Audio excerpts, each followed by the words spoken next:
Good evening and welcome. Thank you for coming back on a Monday for a Monday Factorio bonus stream. It's not a bonus stream, but it's a bonus Factorio stream. Because I was miserable yesterday. I mean, I might be miserable today, but at least my voice should be better. Thank you all for joining. So nice to see you. We should be ranting about something. I haven't really prepared anything, so just something off the cuff here. I've been sick all weekend, but I decided to still go to an event. Feeling better? Yeah. I think yesterday I was maybe like 60%, and maybe today I'm like 80% or something. So it's getting there, but at some point we'll never reach 100% again. Or the 100% is just less than 100% was previously. That's just kind of how it goes with aging and all. All right, so anyway, there was this Tantra festival this weekend, and it was sort of for the younger crowd, and it focused on younger people, which was interesting. And I've been to a lot of tantric events, so I could kind of every one of them have like a different vibe to it, and there was clearly a vibe here. So I noticed the things that were different from other places. And those are the things that I found interesting. So one of the things was when you have 200 people together in a room and the organizers say, anyone have some interesting things to share, then common decency and courtesy would be like, I'm going to take the attention of 200 people. It should be pretty meaningful and important, says the guy who's streaming, literally just playing games. I don't know, but you can at least choose to be here. But at least we were sort of stuck there, and then people got up and they were like, yeah, it's kind of like then I was feeling, and then on my way here, and I was like this and then like that, and then it was like, then they warmed up and they suddenly found out like, oh yeah, now I kind of know what I'm talking about. Then they got started on a long meaningless rant like other people, but you can leave if you want to. And it's not something that usually happens. Usually people sort of share something like, oh, this workshop just yesterday, or this workshop really made a deep impact on me because it really healed the trauma from something like, oh, and then people go like, oh, love shower, awesome. Bruno Savino, thank you for the prime and welcome. But in this case, it was like long rambling rants about nothing, and it was interesting. And I thought, what, if it's just one person, then it's just one person. But it was like really symptomatic that every workshop ended with like, oh, anyone have something to share to the group, and it was always long-winded. It was so much so that after a massage workshop, and then afterwards, we went out and I talked to my partner, and I said I might have dozed off a little bit for the evaluation, and she was like, yeah, you were snoring. Because I was like, oh, fuck it, I'm not going to be listening to someone rambling and raving about something. So we get a meta right, yes. Catherine, thank you for the 7 months of Prime. She said, it was a cute snore, so I let it be. But it's also, I mean, seriously, I wasn't at the top of my game, so I needed all the rest I could, and I was like, we're not going to sit here for 20 minutes listening to people just talk about the shit that we all went through together. So, the Centode, thank you for the 4 months. And Die Hard Dave, or Die Hard Ave, thank you for the 6 months. Welcome home. How's the voice today? It's fine, but it was also fine yesterday at the beginning. It was just whether it sort of wears out in 30 minutes, we'll see. I love your content. Thank you for all your hard work. I think you might have mistaken me for someone else, but you can thank me for the work I do, but I wouldn't call it hard work. That's never would say that. It can be difficult. It can be something that is not for everyone, but hard work, not really. Not sitting there slaving over it. Let's hope your voice keeps going today. Let's hope so. So that was one of the things. The other thing that I noticed, aside from sort of the dress and the dress style and all that stuff, because it was more like people in their 20s, was that there was this. I've been thinking about it. I've been sort of talking to people, and I've been trying to explain the attitude of it. Like, when you go to a tantric event, people are tantric. They are living it, they're breathing it, they're understanding it, they're processing it. Everyone is on their own personal journey, and we are at different steps in our journey. And when we make progress on our own journey, we celebrate it for ourselves and we can share it. But it's a personal journey. Here, it felt like it was a performance art. It felt like everyone was a content creator, and they had to be the most tantric, the most vulnerable, the most emotional. And that was, it felt so fake. Like, in the sense that it felt extremely untantric, and I got really disconnected from it, because it was this way of like, there was this guy who came out there, was like, oh, yesterday, oh, my mind expanded. I became the wind, and I was contacting. I touched everything. I made love to every being in the world. I was the trees and the flowers and all the humans. I was the wind. It's like, fuck off. That's not what happened. You're just being pretentious, performative asshole who just wanted the attention, and it was like, and then the next one had to one up that one a little bit by being the most vulnerable. And I was like, it was. Muted as fuck off. Well, that was a good. You could see the body language. It was just like, it was so obvious to me, at least, that this was not something that happened for them. It was something that was an extroverted thing. It was the value of the journey was in the expressive form. It was not the journey itself. It was not the goal of the journey. It was telling the story of the journey. That was the objective. It was not eating the dinner. It was having a good Instagram picture of the dinner. That was the experience of it. It was exactly that. Like, it was the story that we told about it that was important. It was not the experience, and that is, to me, very much the opposite of the tantric experience. The tantric lifestyle, the tantric mindset, is about being in the present, being in the now, not being in the future, or not being burdened by the past or troubled by the future, but being present right here, right now, with what's happening, immediately being conscious about everything that goes on right now. And this was exactly the opposite. It was all about the story that was being told about it. So I wasn't really. It was interesting to see how subtle changes to sort of the demographic just shifted the dynamic.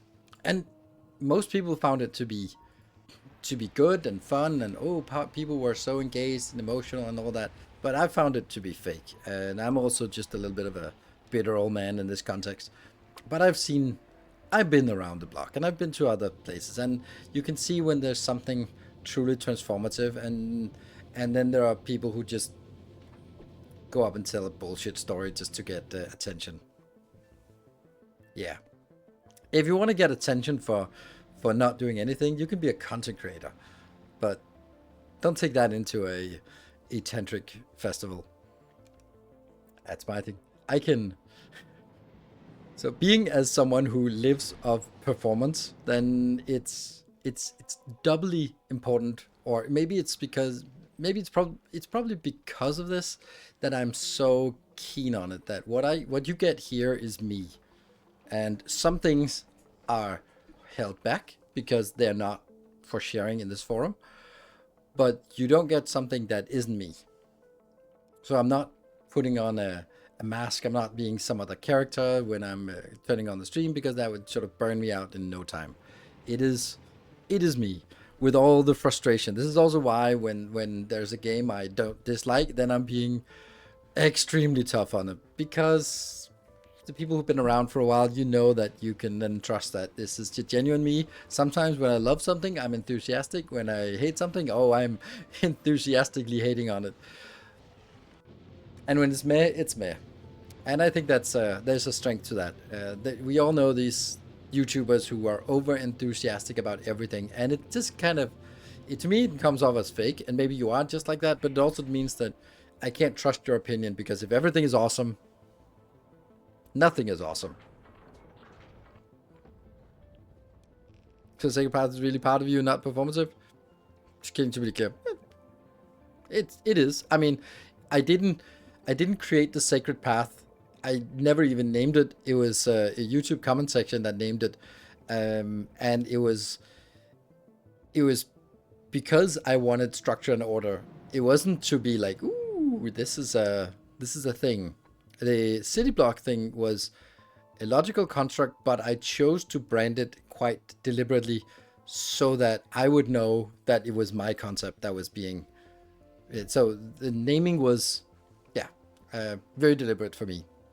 Also the same as with with the LDS shuffle, for example. That's also like something that I know I came up with that word and I see it being referred to as the LDS shuffle, and it's fine. I don't. It's not the Nilaus shuffle. It's the LDS shuffle. It's not the Nilaus city block. It's just city block. But people in the know, they know where it came from, and then I like that. So I'm not. I don't need to be. Yeah. Yeah.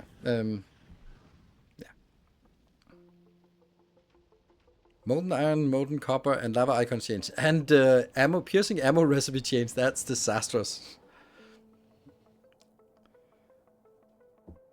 It's just lore at this point. It's part of the OG storytelling of Factorio. Like, oh, remember back in the days when the main boss was just a pipe dream and people couldn't figure out how it worked. Yeah, I remember that.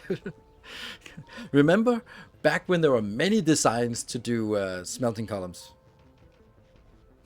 and they all equally sucked, and then it sort of converged onto like very small variations of the same thing. It said in the patch note, it said change piercing ammo recipe to be cheaper, which is atrocious. Because changing a recipe is, that means every single build has to be changed, and I don't think that's good. I don't know what the change is, but I don't like that they change recipes just like that. Still the same match. I hope so. We'll just check and see if. 2 copper, 1 steel, and 2 firearms magazines. Oh, fuck. That completely screws it. It means it's less copper, sure, that's nice, but way more iron. It's twice as much iron, but half as much copper. So instead of 5 copper and 4 iron, it's now. This is not cheaper. This is more expensive. They reduced the copper input by 3 and they increased the iron demand by 4. That's not cheaper. Oh, it makes 2. Ah, right. Okay, so it makes 2 now. Ah, okay, so then it's a lot cheaper in copper. Wow. Yeah, I think that if they just made it times 2, if they just made it times 2, then it would be like, okay, you just get more output, but the ratios are the same. Now the ratios for every build is completely messed up. I mean, I don't like that, but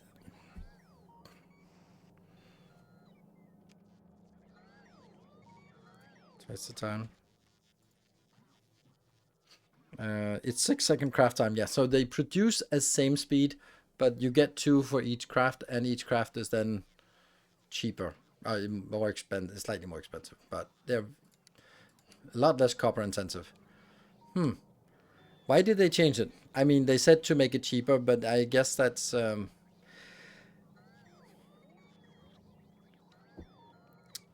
I think it is spaceship related because on a spaceship, when you go towards um, the shattered planet, you really want the good ammo if you want to use that ammo, and if you do that, then it's really hard to keep up with the copper demand because copper is only a partial build.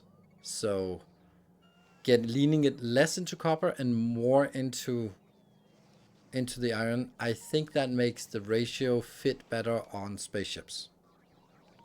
If you ignore the copper cut, it is essentially the same damage per iron now compared to basic ammo for spaceships. Ignore the copper. Yeah. Damage resource cost. Okay. Yeah, if you ignore the copper, but that's a weird condition to ignore the copper. Does it match the copper iron ratio for asteroid grinder? I don't know. Hello, Samagod. What has changed? Ammo piercing ammo recipe has changed. So I don't know. I think it's a weird change. I mean, it's. I guess if I would sort of have to guess why they did this, then I would say that it's probably because people were not using piercing ammo on spaceships. Like that's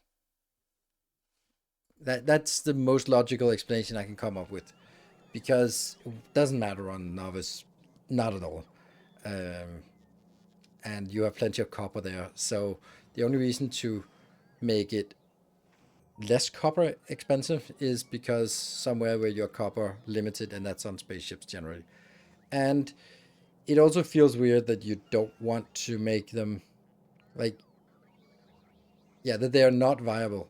That people are sort of leapfrogging the piercing ammo to go for lasers. I don't think that was what they wanted. I think they set the they set the resistance to 90% to sort of go like, no one uses lasers in space. Done. Well, so so I think that they sort of, I don't think that they were thinking, okay, we want to make lasers a super good late game option, but we want to limit it in the mid game. I don't think that's what the intention was. I think the intention was, we want you to have a, capture asteroids, process them, make them into iron and copper, make ammo, shoot asteroids. Yay. Yeah, changing recipes in a patch. I think it makes no sense. I it it is. I think it's a mistake for many reasons. First of all, was it needed? No. If it's needed, wait for 2.1. No one is going to be failing the game because of this between now and 2.1, even if it's a year out in the future. No one is going to be like, oh my god, I can't play the game. If only it was slightly less expensive in terms of copper, then it would completely save my game. It's not changing anything, but it means that every single build for everyone who has built a base is now bad.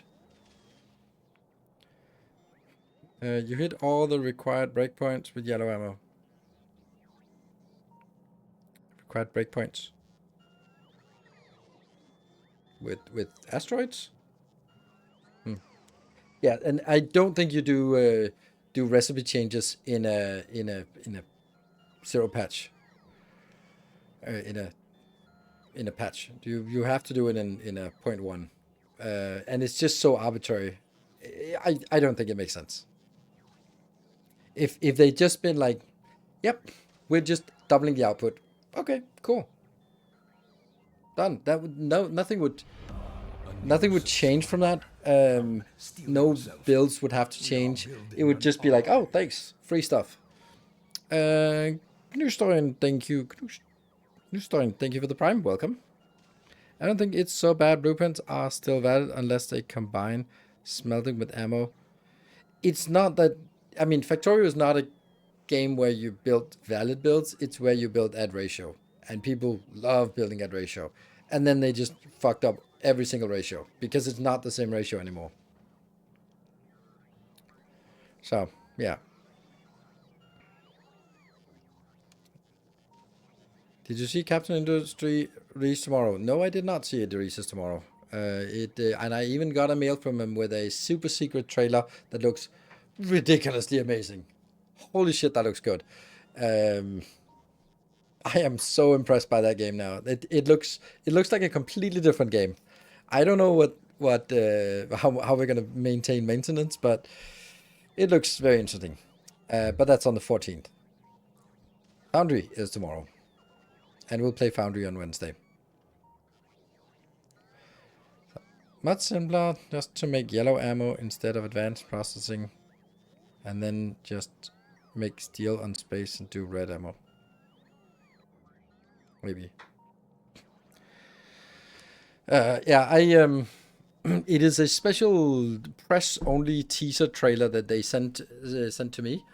Um, it looks good. It's building at a scale that's something I've missed in Captain Industry. So I hope that we can try that. I've also been a little bit curious about the blueprints, which is an awesome game. It just only dawns on me because I think someone mentioned it as like blueprints. I don't know what blueprints. Oh, blueprints, blueprints. Clever wordplay. That game looks ridiculously awesome, and it also looks like exactly the kind of game that you should make as a single developer or as a small indie game. Because it's not relying on Fulgora. Thank you for the 23 months. It's not relying on the graphics. The graphics look great. They do exactly what they need to. They create an atmosphere, but it's just a static world. It's not relying on like building an MMO. You need like net code and you need you need like all sorts of graphics optimization. This is like I'd imagine like something you get in these builds from um so and it's pure gameplay. It's pure gameplay, and I really want to play it. So I'm not gonna watch. I watched. I think it was Northern Lion just monkeying about in a little bit in for an hour's worth, and I was like, this looks really interesting. There looks like a lot of depth to it, um, and I think I'm gonna save it for a rainy day. So maybe during the summer when there's nothing to do, then we'll be like, hey, let's unwrap this package and just play through it and explore it, and maybe it's old news. Well, it is old news at that time, but it'll be new for me. So that's it's something that I wish I had time for. 3D movements in a 2D world. Hmm? Is it? So, so I thought it was. It's exactly leaning on the strength of what is amazing in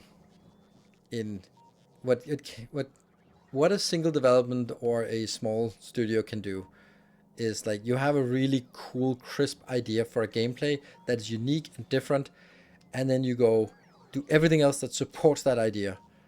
Like a cool story that is linked to the cool game mechanics, and then it just meshes really well. Uh, Definitely got to be. I don't really care so much about like the story, but it's more about like how the game plays, and if it's I was just sort of like it doesn't seem like the puzzles are the core. So it doesn't seem like a puzzle game like Talos Principle where you sort of go to the next puzzle and then you're sort of in a confined space where you have to point lasers, and once you do all that then it's unlocked and you get a token and you move on to the next puzzle. It seems more like the puzzle is and it's just my perception of how do you solve the way through it, like oh, what is the role of keys, what are they used for, what is the special key used for, what is a broken lever used for, what is like combining the things and finding out that oh actually dirt piles, I need a shovel, where do I get a shovel, and then sort of replaying it and I got a shovel, now I just need to find crap, and figuring out sort of managing your resources and progressing further in getting upgrades for the next day and that kind of thing. I think it seems like a really good concept, and that I don't think that got spoiled by it maybe gets spoiled if you're sort of like, oh yeah, you just always have to get this thing and then this thing, and this is the most important thing because that's what speedrunners do and that's the best. And I was like, okay, but that's not how we need to play it. You also want to play Expedition 33? No, no interest. Doesn't look like a game for me. It looks beautiful and good and all that stuff, but it looks nothing like something I would want to play. Even if I had nothing else on the agenda, it would not be a game I played. So, yeah, so that's the plan. But the plan for today is Factorio. So let's dive on in. Let's get that show on the road. Right. So we need to address what we wanted to do. We started something yesterday, and then I realized that I got a little bit over ambitious as always. So let's talk through the plan. Yeah, I still haven't fixed it. Yeah, okay. I need to fix it for the next masterclass.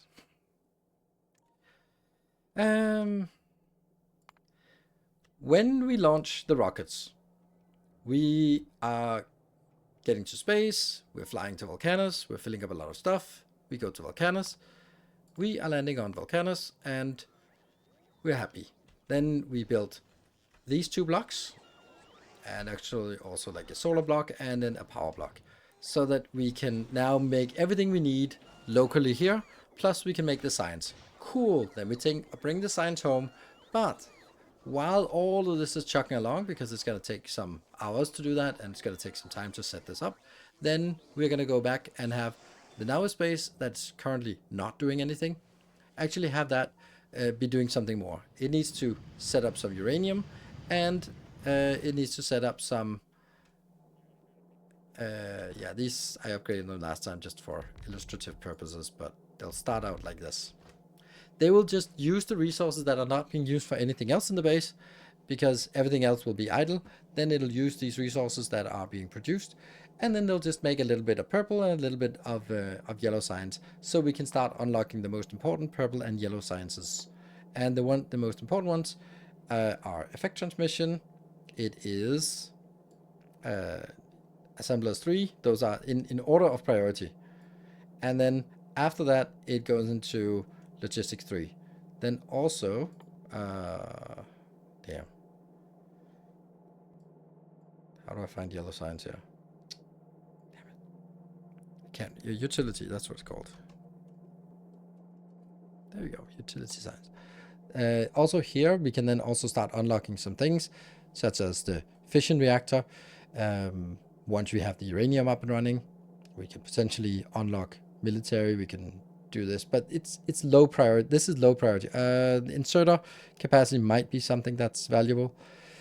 Not really. Robot speed might be a thing, but basically it's mainly about the purple science, production science, and that will get us sort of the two things that we need: effect transmission, the beacons, and the assembler 3. Those are needed for us to go to on Vulcanus to sort of say, okay, when we design something here, we now have the right machines, because it sucks not having the right machines. It's all about for us now to get the right machines, and then the question is now, okay, so on Vulcanus, what are we going to do here? What is the most important thing to get done on Vulcanus before we get jump to Fulgora? Are we going to build a big base? Are we going to build like new science, or are we going to be building minimalistic and then jumping to the next?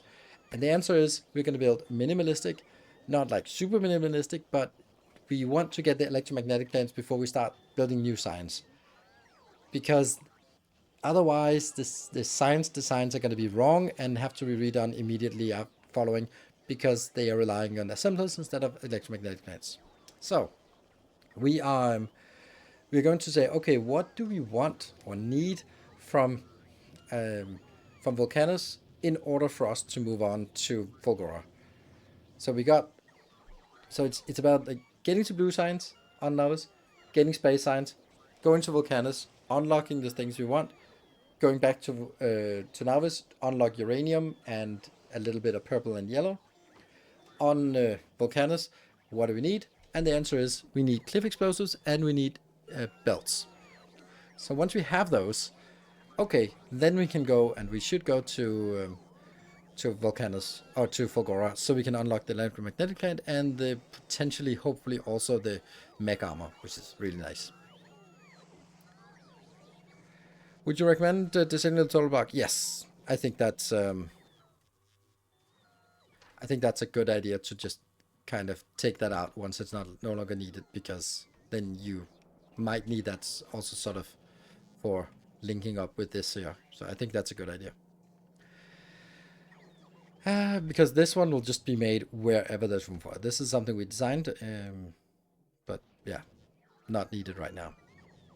So we've decided that we want to make cliff explosives and we want to make green belts before we go to Fulgora, because those are really valuable.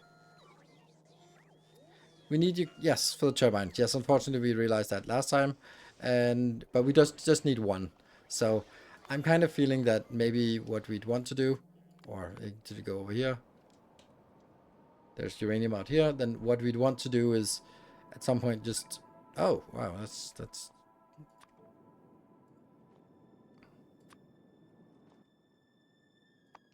it really doesn't have to be more than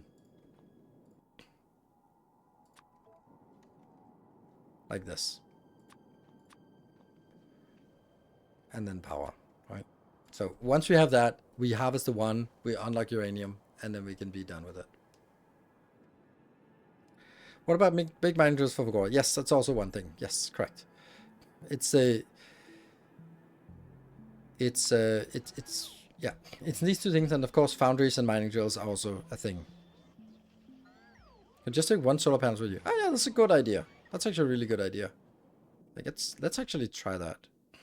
Let's like make the smallest, silliest little thing. And there's no way of not doing this.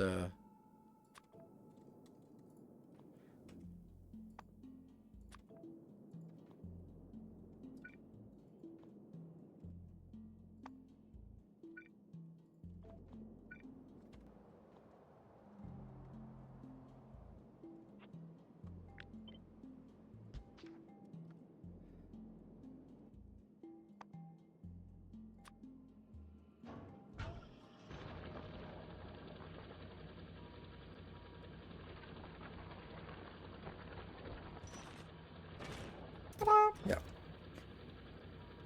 That's it. But we still have to go out and find it and just place this little thing. That's a nice idea. Yeah. It doesn't have to be fast, it doesn't have to do anything, it just kind of gets there. Cool.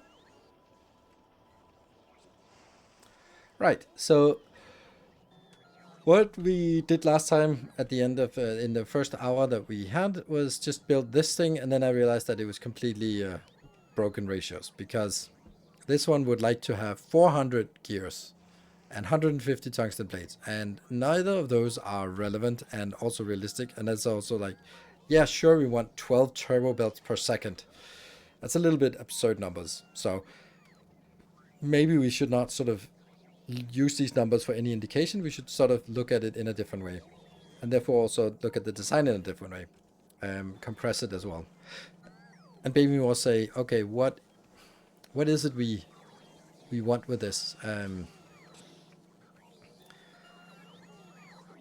If we're, for example, saying this is the 150, so I'm not gonna get 150 in, I'm gonna get 6 inbound, right? So it's a little bit less than the 150. 9,000 per minute. And that means this is just going to be making awfully slow. And this needs 40 tungsten plates. And you get 2 underground belts at least. Oh, that's something. And this one is 5? Yeah, 5. And this one is...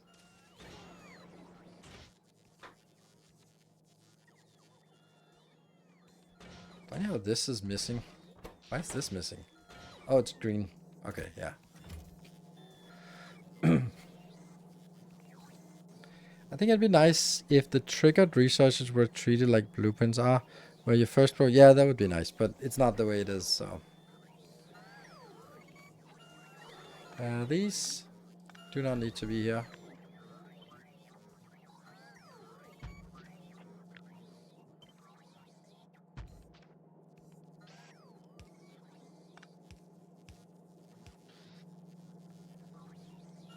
Yeah.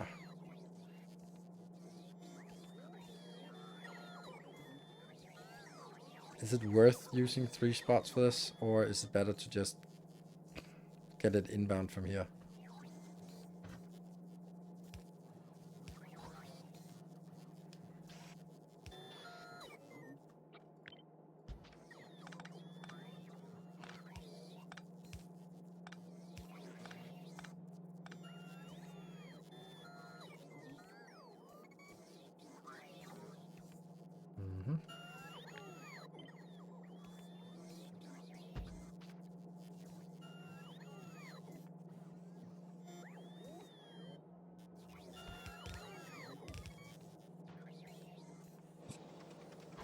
This annoys me so much.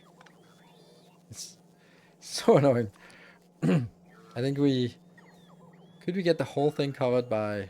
No, it'll have to be 2 of these.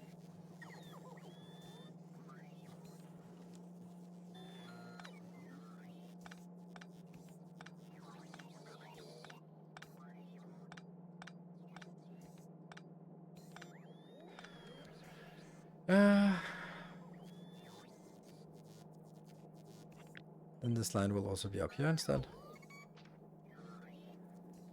And...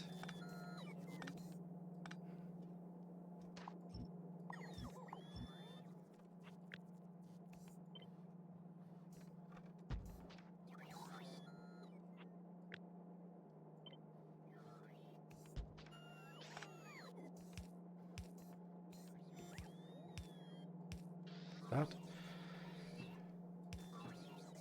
And then we have to figure out a way to get this powered. Too far. Well, let's get... Damn. It has to be 4 substations to cover this.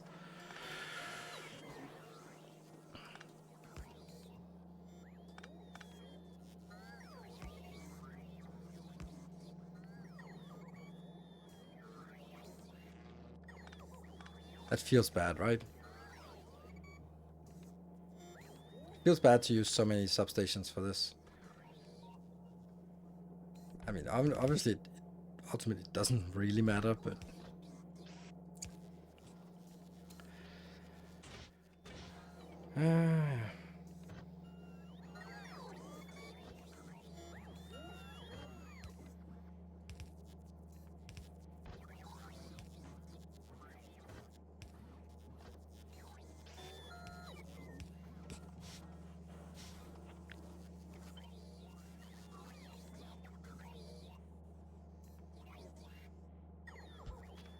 like this better.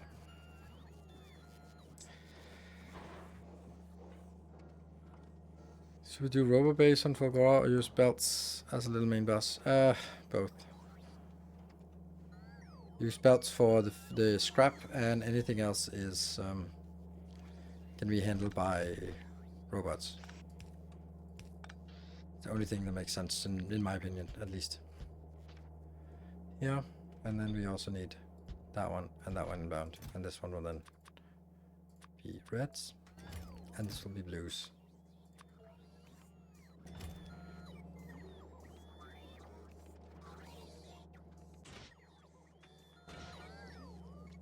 Yeah.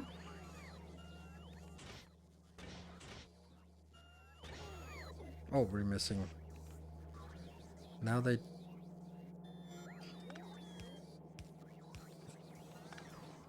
Looks a little bit nicer like this.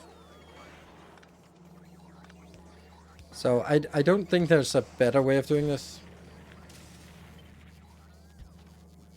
Like, no more compact than this. Do need 2 belts inbound, and oh, there's some connection mishmash here.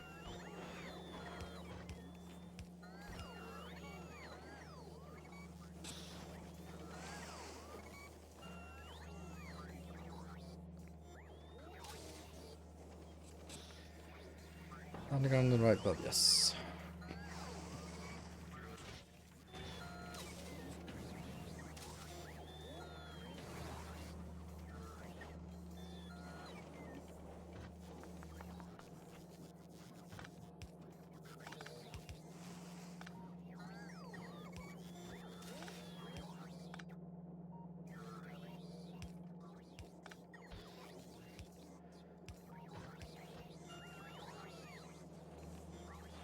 Just makes it easier to flip it if it comes in from the other side. Ah, whatever. It's not. Yeah, if it does, then that's gonna be fixed. You are gear starving. Oh, and you're not gear starving. You are.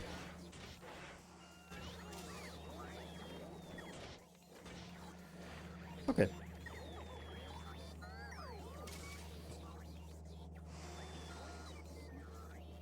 DPS. I left some numbers in stream chat, but the short story is that 6 Necton Blade builds only needs 9 gears and 1 Iron Blade. Oh yeah, okay. That's not much. But it's nice to know those numbers, which means like it would also be double up. It would be like 18 gears and 2 Iron Plates if we doubled it. And that means this one is a little bit too much. But this is also one of the things that was I've already sort of before that I thought that this would be the answer, like something like this, where I'd only need this this big or small thing here, like this. This would be the size. Probably not even these either.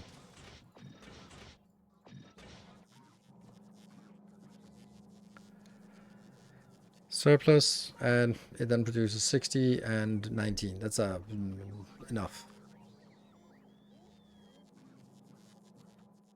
It's also like way too much.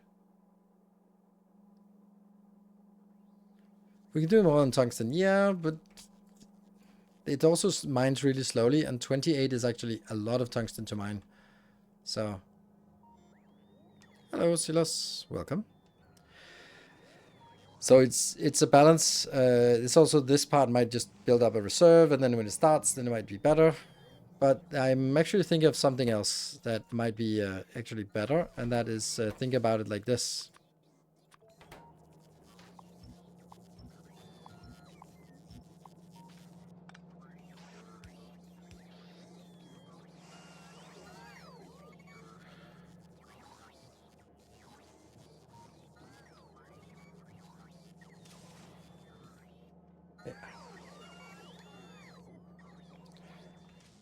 Because then I could also just get like this as a single lane inbound here, for example. And it would be fine for the very basic needs we actually have. Yeah. Our illustrious champion and if we look at this part here, and okay, we are overbuilding something. Ah, man, that's difficult to say. Okay, so let's say it's a tenth of this. This means like it's 40 lubricant per second, which is still a lot. And that would require 8 of this. So we'd also need 2/3 of this, which should be 266, and then that's another 26. So we're looking like 60 lubricant per second, which is also a ridiculous amount. Certainly a little bit more than what we have down here, where we have 10. So, yeah. So lubricant is not really keeping up. Even maxing out with the list, then it's only getting to be 20 per second, which is not even going to be enough. So, I don't know if this one needs to be done in another way. Yeah. Let's mention the 30 loop. Yeah. Hello, Sentinel. Thank you for the 35 months. Yeah, the 30 loop per second is kind of telling us that we need a beacon on this. But that's fine. We would want a beacon somewhere for these things as well. Maybe like this one. This one I don't even think do I really want it? I think that if we're bringing it in from Novice, then we don't need this. Need. Which means it's changing something I've already built.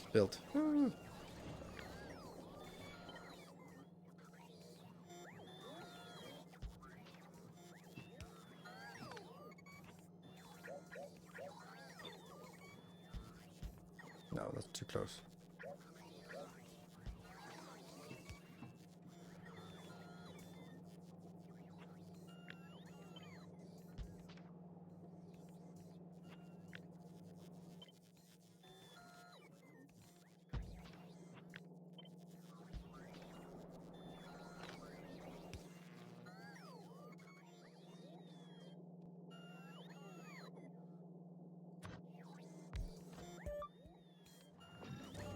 How much faster will that be? 18. Yeah, okay, so they are still at ratio. Oh yeah, it's because this doesn't make a difference from doing that, so it would have to be both. Oh. Which gets us to the 30 per second. Which means we don't actually need to move it. Right? We can keep this as it is. Almost. It does kind of need... I mean, this is like the easiest way to solve it. You can also say that we are actually getting the next level here.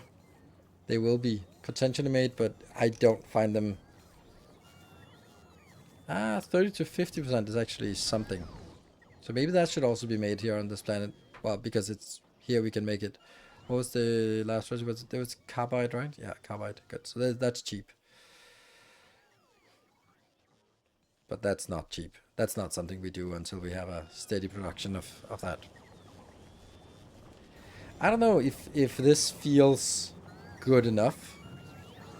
It just goes to 18 and...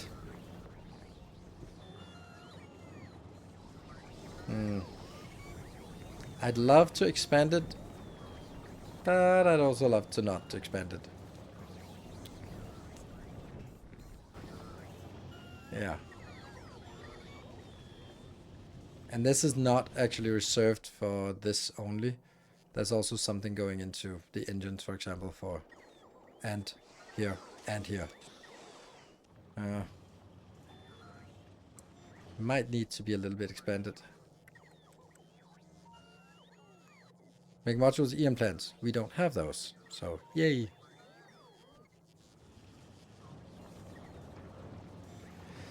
I don't know. So now and I add a machine at the modules front. Yeah, that's also an option. And then I would rather bring it to Fulgora than if that's the idea. And we wait for EM plants to make modules. Yes. Yeah. Also the blue circuits and stuff. It needs some work. Yeah. This thing here, it's pretty compact and it seems to work and it's okay, but it's not spectacular in any way. I don't know if it can be compressed any more than this.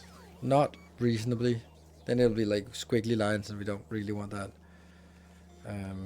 Yeah. Then my idea is then I could do something like this.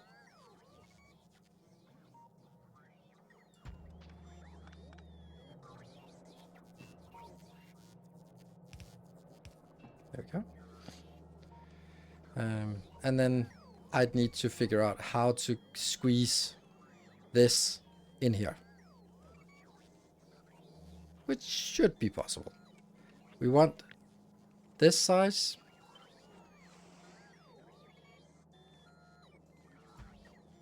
And then we don't need very much of the other stuff.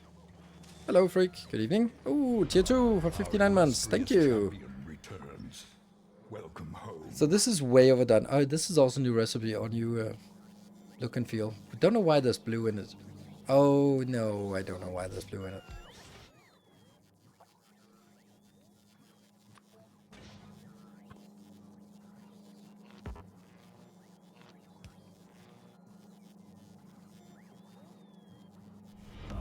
Our illustrious champion. So the blue is because it turns it into iron that's not blue, but copper is blue. Yeah.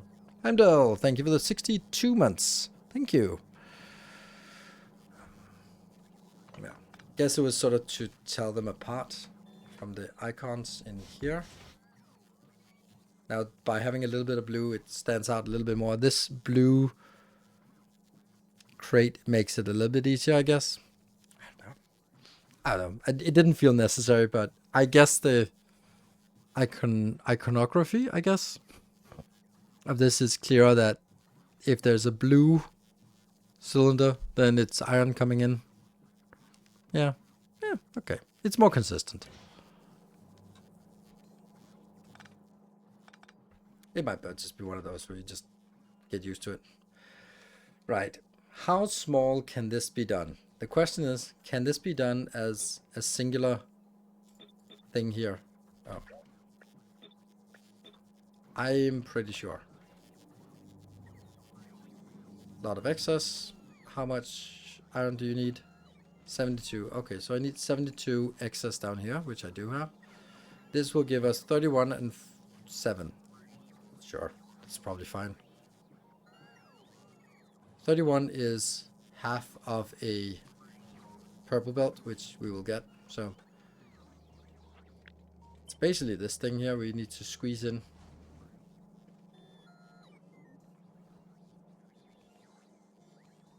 Ah! I wonder if it takes less space this way, does it? It does. Especially because we can do this.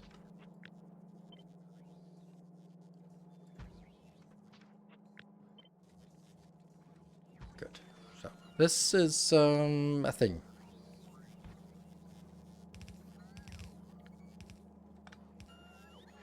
Good. And as I'm looking at this, it would also be nicer if everything was like having this using. I really dislike it. Sorry, I dislike it. Can I get back to this one? Could it even be? Could it even be fed just from from these locations? That would be amazing.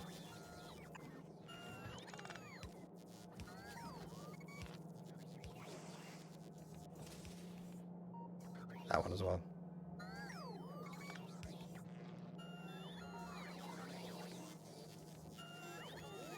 One belt of tungsten. Oh yeah, that's true.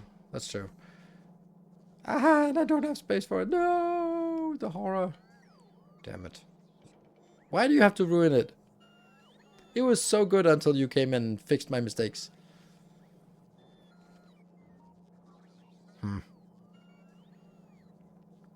Alright, I'll look at that afterwards. First, I'm now fallen in love with the idea of using these, and it's a much simpler problem to solve, so I'm gonna ignore the difficult problems and focus on the simpler ones.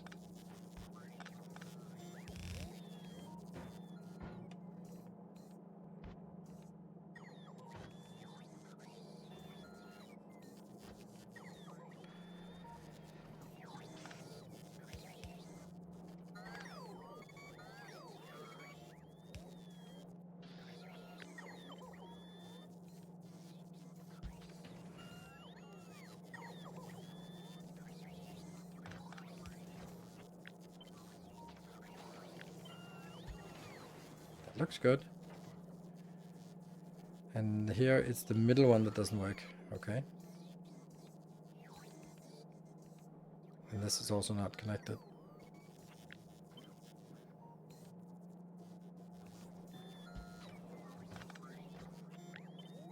Yeah.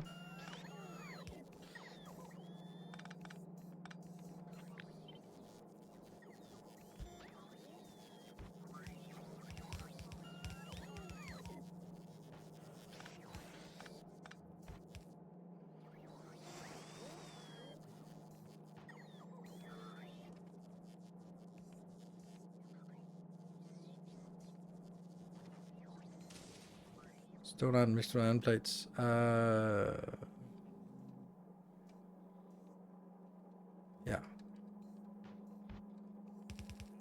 That has to go another way. Yeah, it doesn't look so feasible now.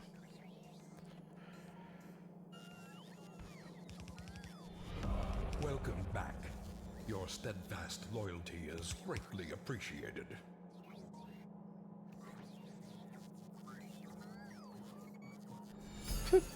Icarus, thank you for the 3 months. Do you share the blueprints? Yes, I do. For patron supporters, I share the blueprints. For everyone else, no. But anyone else can just watch what we do and build along. Oh yeah, this doesn't have to be here. It could be moved into the middle.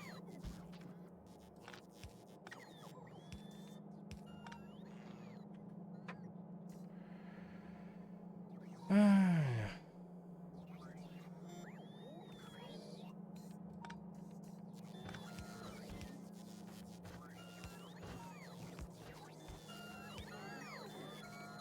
I like the space density. It's worth the price. Obviously, for me, it's worth the price. I can't really say for anyone else, but I think it's... it adds so much additional stuff that it's kind of hard to not feel that it's worth it. It might be like, oh, it doesn't feel like Factorio anymore. That's perfectly fine, but then it's not for you then. Just doubles the content. It more than doubles to a large extent. All right, well, this nastiness has to be addressed. Need to also address this one then. Might he need to take a little less space. This is not good. And it's not good for several reasons. It's also not good because we already have something down here that's completely useless.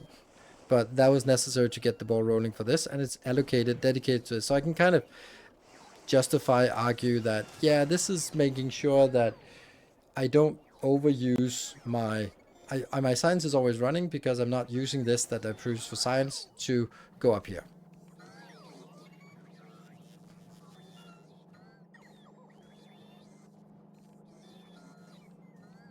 Now, hold on. Am I getting this in by belt? And also, why the hell do I think I need so many outputs?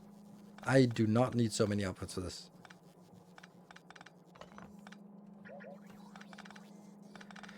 Because each of these is really slow, right? Yeah, 1 per second. Don't need 2 bulk inserters to do 1 per second. However, what we do need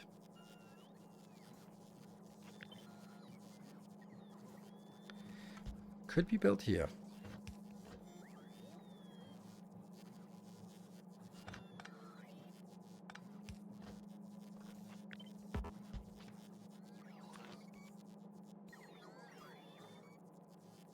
That might be better, but doesn't seem to be.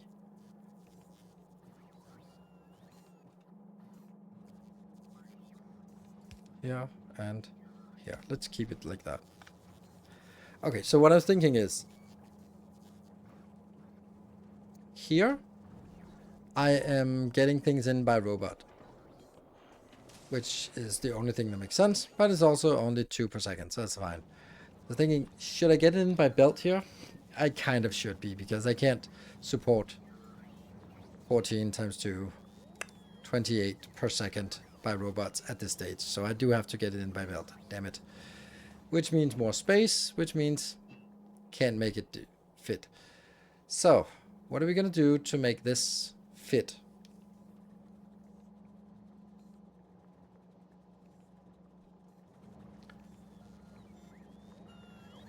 Maybe we can extend it out a little. No, if I extend it out, it's not gonna reach. Is it?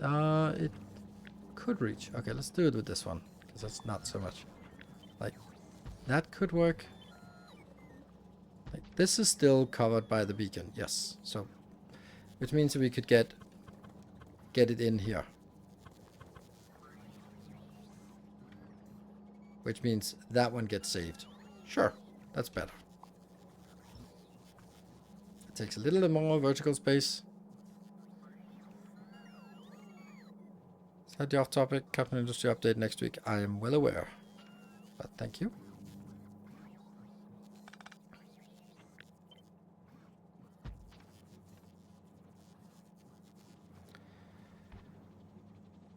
That is potentially an inbound belt.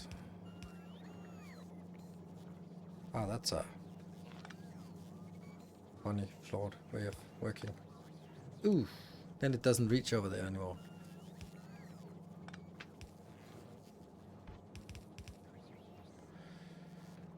Well, it's gonna be the same if I do it the same way. Ugh, that's a lot. Still works.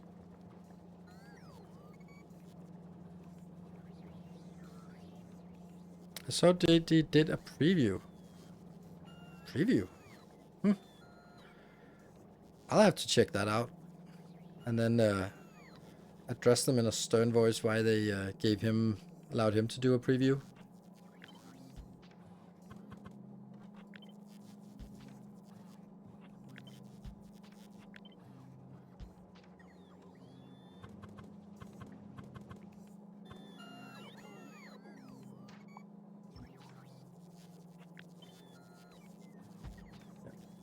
gets us an extra inbound. Reading off the update logs. Ah, okay. I don't like this.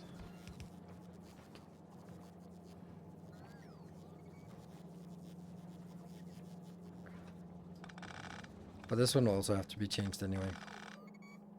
And this has other problems as well that I didn't address before because I was like, yeah, that's fine.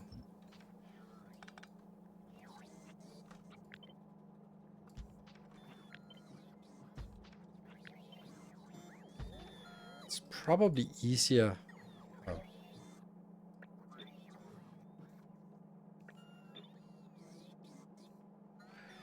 It's probably, I don't know, safer-ish.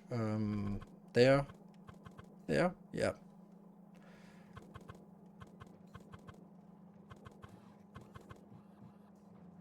Now we don't need that space in between, and we don't need multiple here, so there is enough room right now, and we can also just throw it a little bit further down so it's not all up. There you go. So it has a little bit better spacing here for getting in and splitting up, for example.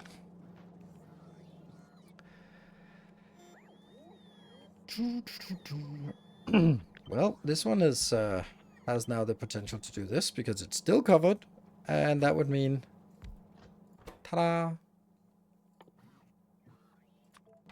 That would make things a lot easier.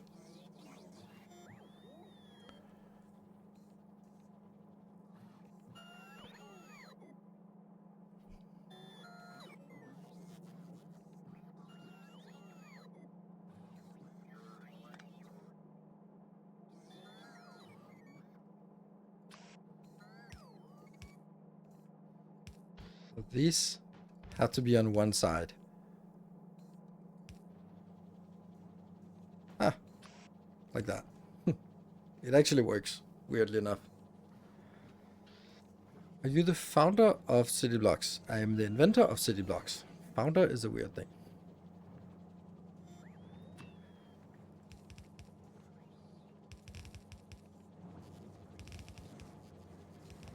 (2016) for my World Map with Yoki Industries, Season 5, Episode 6.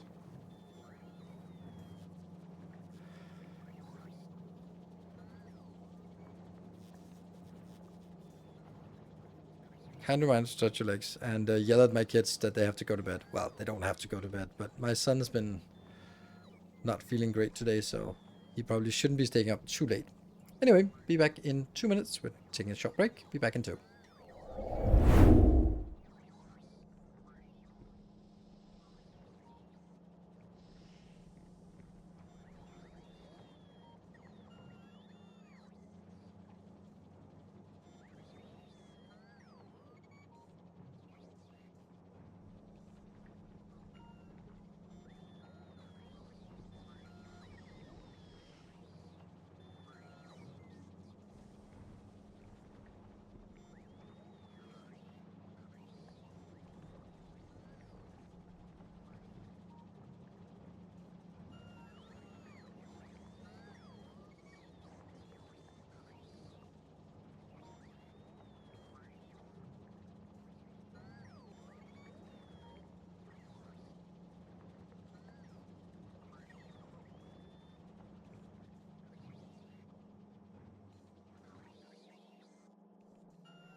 Well, that was difficult.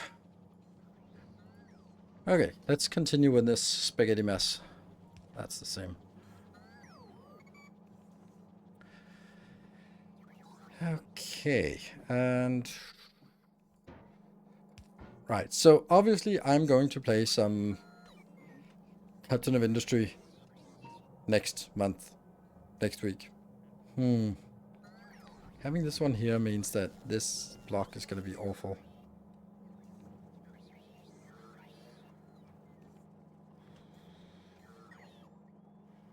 I'd like to get it here, but that doesn't work. So here's the best option. You don't have to do it this way.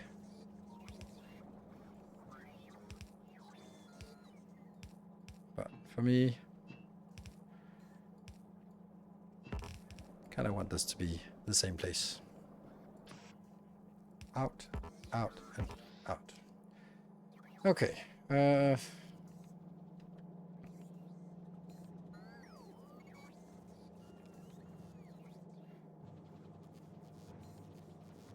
Contract service still coming frequently. I don't know. Weekly? Yes. Flip the whole block.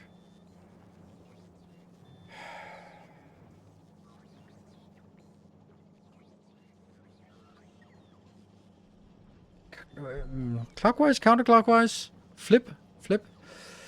Remember these two are also inbounds, so they would have to be inbounds from the other side. So, and I also get lubricant here, so that would rotate it a little bit might work, but then these get annoying, and this doesn't get better.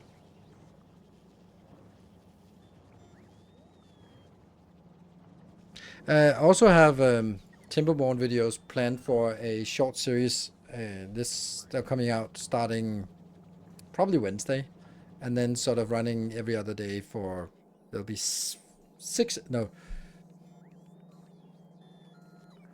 there'll be 6 episodes of that, depending on or you can count it like, no, this 6 episodes, yes, 6 episodes.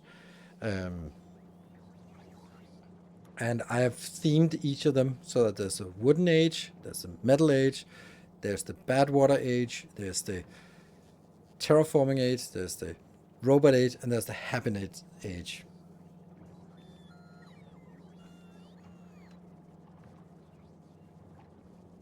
Thought about getting Timber on good game. How does it compare to Factorio? It doesn't compare to Factorio. It compares more to Satisfactory in how it plays, because there's there's almost no pressure, and there's no external pressure to do something. So kind of in chillness, it's more like Factorio without biters, or with passive biters. So you can run out of resources, but you are it's a colony builder. It's not a factory builder. You don't build sort of supply chains with belts or anything like that, but you have to manage your colony, and it's just a super chill game. Once you get into it, it's just so relaxing and enjoyable to play it, and it's just hours just fly by. Yeah, more like Auction Not Included without pressure. That's much better. It's a colony builder that's cute and fun, and it has a good flow to it, but it's you're not pressured by to do anything. Yeah. So I'd recommend taking it, and it also feels like a complete game by now. I don't see why it's update 7, and I don't see why they are not just calling it 1.0. I don't know what they'd want to add more. Let's see. Let's try and see if this. How would I do this?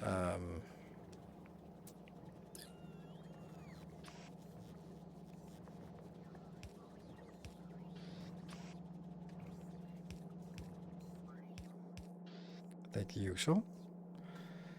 Lack of pressure in online is an entirely different problem. Yeah, that's a true. And this will have to be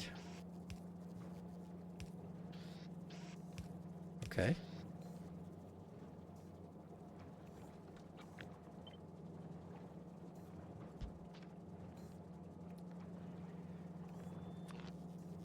If I place it here, then it doesn't cover that one.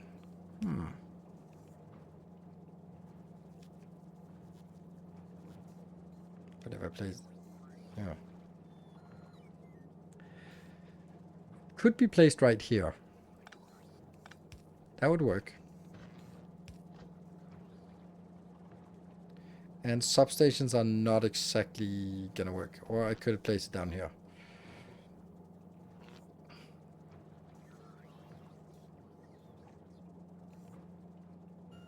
I don't like having so many undergrounds on a line just for just for belts here. Could also be something like this and just go an innovative and weird idea for this. Ah, it doesn't reach that. It's gonna be difficult to get a logical way of doing power lines here.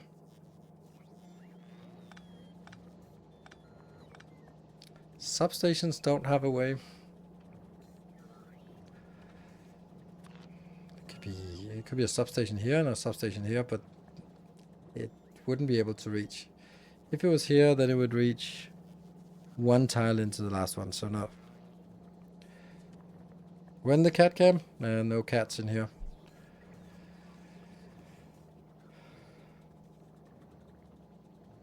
And they don't need to input both sides. That's true. That's true. So you could be like that is fine, but I don't think that really helps us particularly.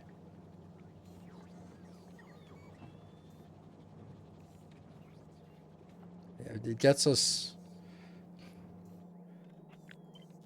a little bit of connection point maybe.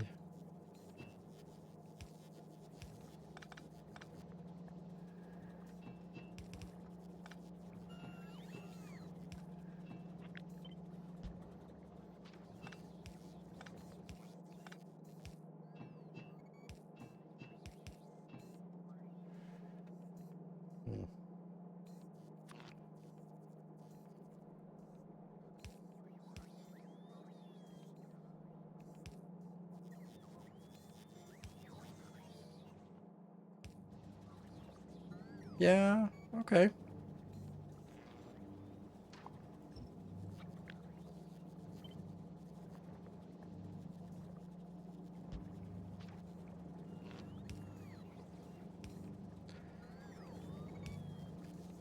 Okay, that looks like the least bad option for now.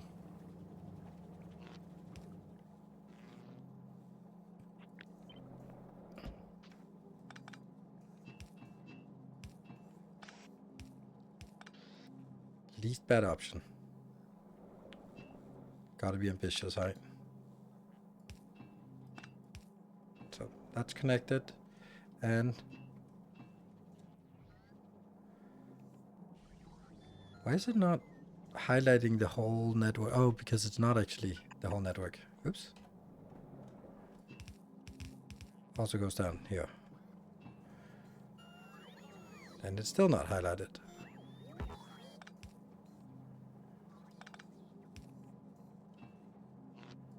Yeah. Okay.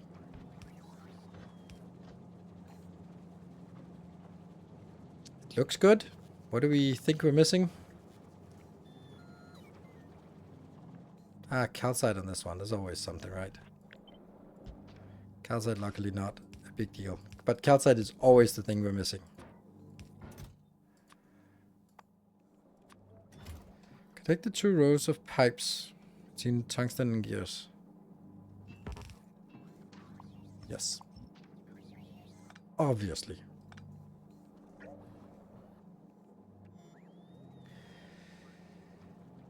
It's not connected still.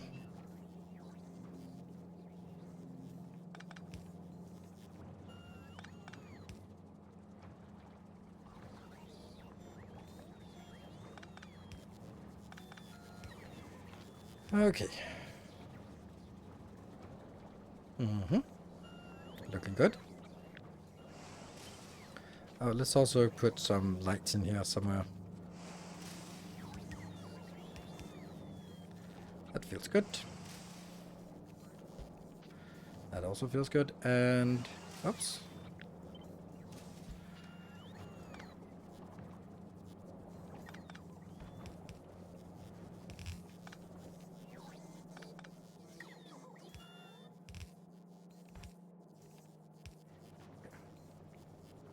Probably should go into a box instead. It doesn't need to, well, no, it doesn't need to go up particularly fast, so.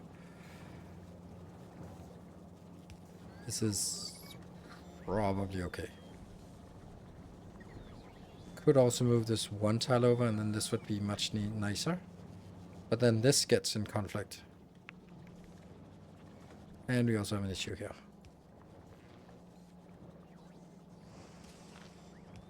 It's better. Oh. Wrong belt? Oh yeah, it's true.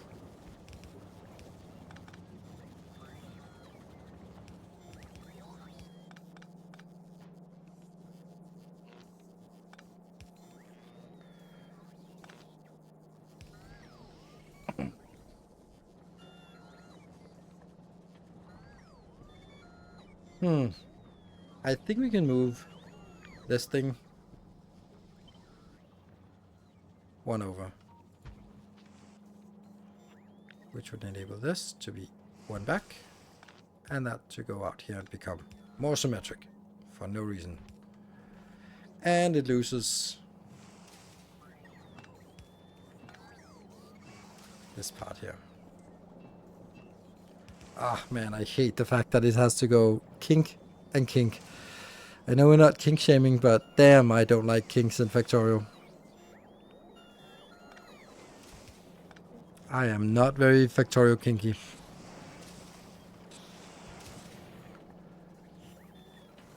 I could move the hole up here. All of this. I could do that. No. I could do this, right?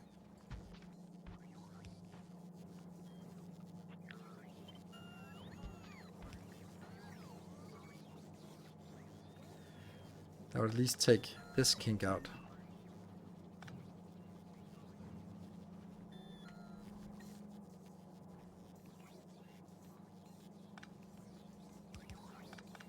Connected? No. Okay, so it does need. Yeah. Yeah. Okay.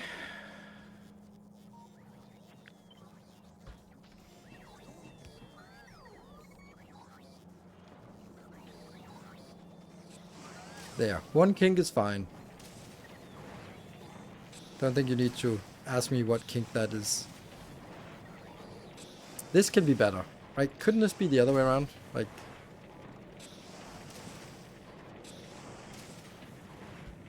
Couldn't it be something like this instead?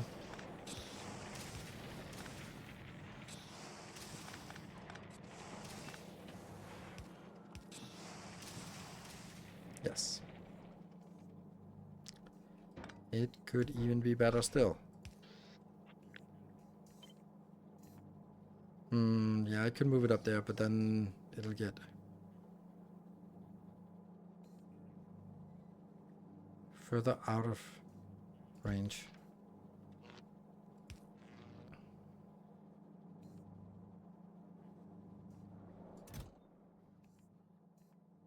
No calcite?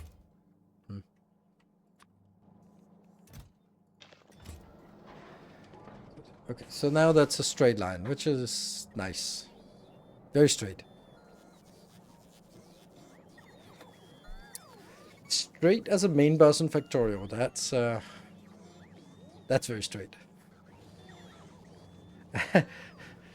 I'm going to a very, very queer party on Friday, and when people, if people ask, then I'll say straight as a main boss. That's that should be enough answer for anyone, right? There you go.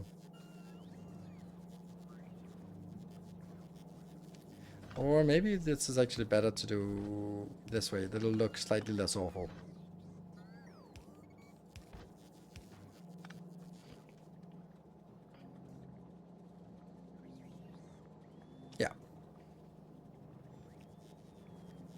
How many gears per second are you putting on the half red belt from those foundries? Too many.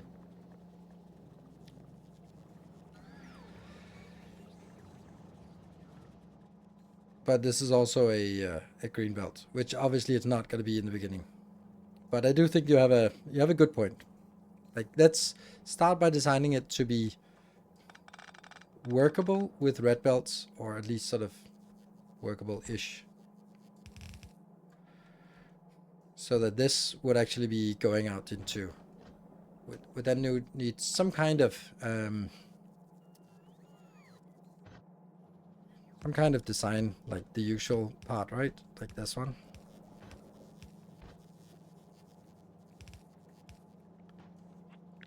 Yeah, exactly like this fire entry. Except now I have to get into that.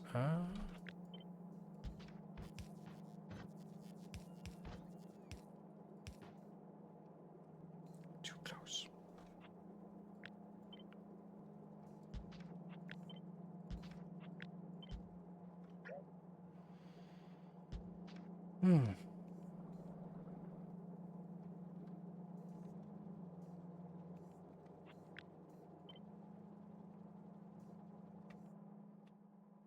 There's so many variations of this one.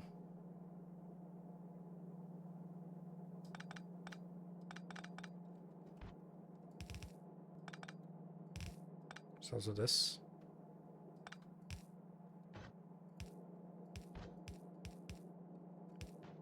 This might also be an option. Probably a better option, actually.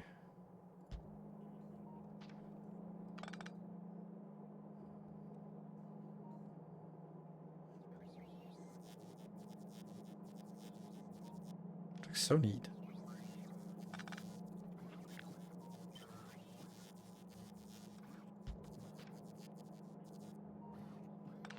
You again.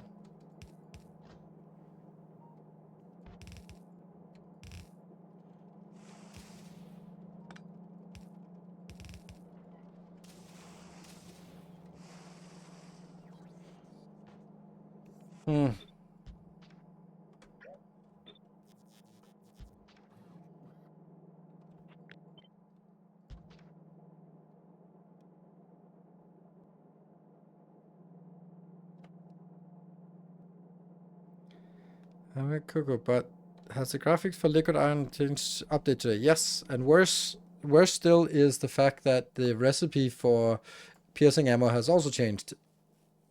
2 copper instead of 5, 2 firearms instead of 1, but you get 2 at twice the crafting price. Crafting time.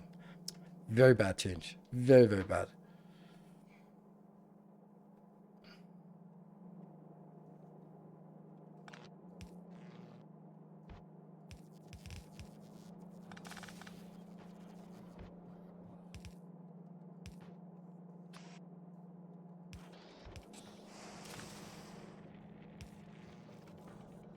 What changed? What I just said. The piercing ammo. Strange thing to change. It's a strange time to change it. Like, instead of waiting for a balance patch, they change it right now. That makes no sense. This would still go out correctly on those sides, yeah. So these are producing a little bit more than a red belt, but it's fine. And then, yeah, this one looks very blue for lava.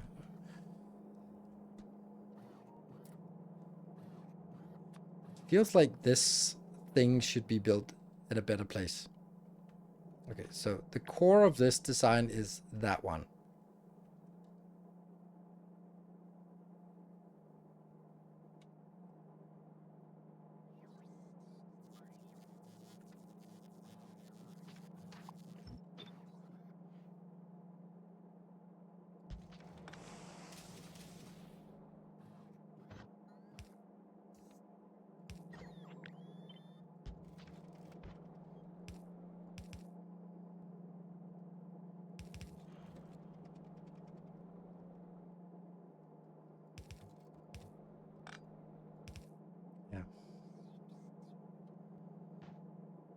Just not quite enough room for this. So frustrating.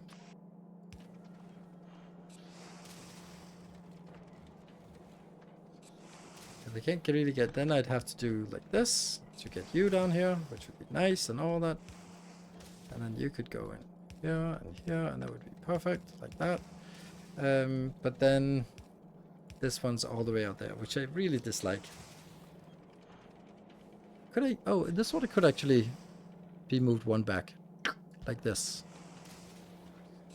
But then it's gonna be the same problem, actually. It has to be that is just a spaghetti mess, just to avoid this one. Why is it a bad change? It's a bad change because they're making a change. It's a bad change. This is not just me being a Luddite. Not just me being a Luddite. Don't make changes. This is a radical change because it messes up ratio. It just, I just don't like that they change recipes, that they change ratios without it. If they change ratios for 2.1, fine, we can accept it. It's a major patch. Fine, it's a release version. But don't change it for sort of like, oh, we fixed a random crash bug and a random little graphic error here when something and something. And then, oh yeah, we changed the recipe so that every single factory that any Factorio player has ever built is now not working correctly anymore. And we all love building things at ratio. And now they just messed it up.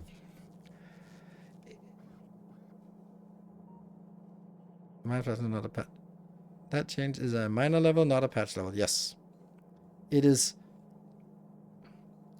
Yeah, and they should know their audience. They should know that their audience loves building at ratio, and now they just screwed up every single factory that exists in Factorio. I just don't understand it. If they wanted to do the change, then all they had to do, what they should have done, is take this damn recipe and say it just did like this. 2 of these. Done. Like, the input should be 5, 1, 1. Cool. Same ratios. And they just output twice as much. There we go. We just made them half price. It would not be as... It could even be, like, more craft time. It could even upgrade craft time so that you don't get more out, but you'll take less in. Yeah, patches should not break existing setup. Completely correct. That would mess with the ammo. Yes, but I think that messing with the ratio of the output is better than messing with the ratio of the input. Here you need different inputs. You need this one to be changed, but if you just made it to be twice as effective or consume half as much, then the ratio would still be the same. You would just like, oh, and now it's going to be idling a little bit more, right? This is the recipe that changed. I think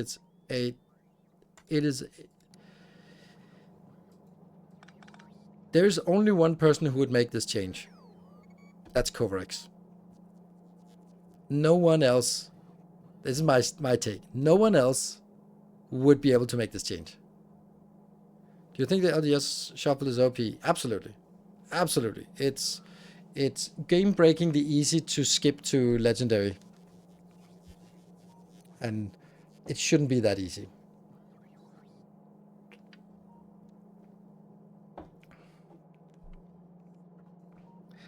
I guess they're thinking that as long as it's cheaper. Yeah, but like, why make a subtle balance change that messes up the ratios, especially on spaceships, right? Messes up spaceships and messes up factories 5 months after it, or 6 months after release. Like, you're not saving anyone from completing the game. Everyone who's wanted to complete the game has completed the game. Anyone who is still struggling, this is not going to make a difference. Like, who is this change for? Like, who is it going to be like, yes, finally, oh, this makes so much easier.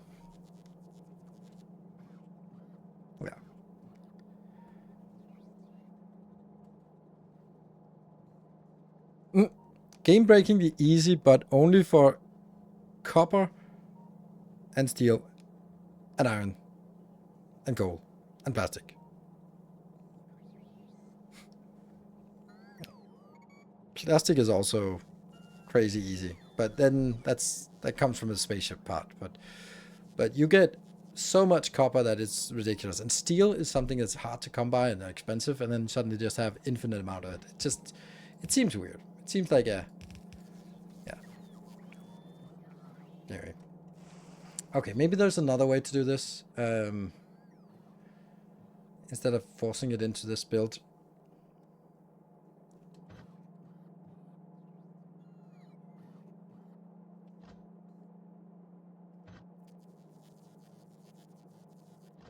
I really can't see how to do this properly. Maybe this is... What was the reason this didn't work? What's the reason why it didn't work?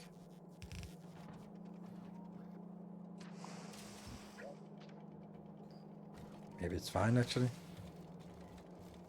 I guess this is how it works.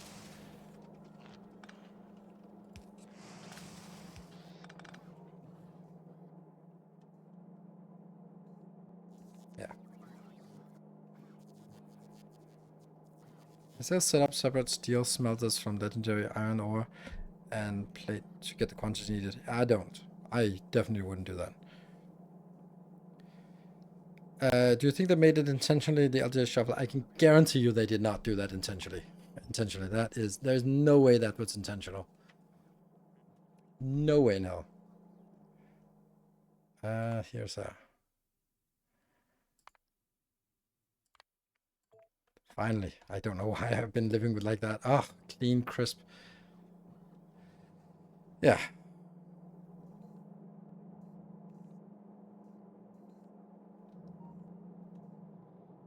Stone is easy to, and iron you can farm on a ship. Iron is easy, steel is easy, copper is very, very easy. Stone is easy because it's just calcite, 37.5 calcite from one. And the only thing that's problem is coal. Plastic is also easy because one coal becomes 8 plastic, I think. Yeah. So once you have coal, plastic is super abundant. But the coal itself for grenades, for example, that's suddenly military science is the worst one to make legendary because of the military science. Coal and calcite are a bit meh. Calcite is not... You don't need legendary calcite for anything except legendary stone. And legendary stone, you get 37.5 for each calcite. So legendary calcite and legendary coal is easy to get, but you need coal in way higher quantities. Yeah, just run like 10 ships for coal and calcite. Exactly, which is also just not great in my opinion. So it doesn't feel right.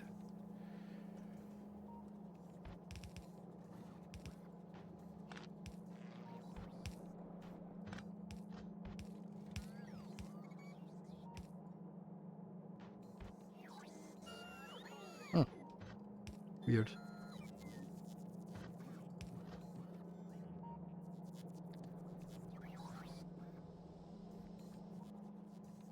Nothing here? Yeah, it's because this one is not getting in.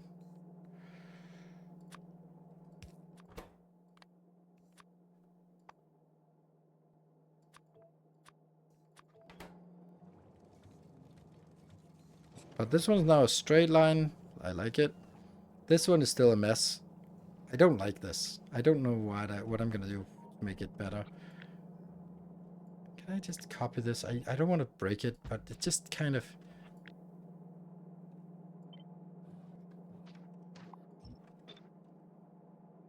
Could this work? No.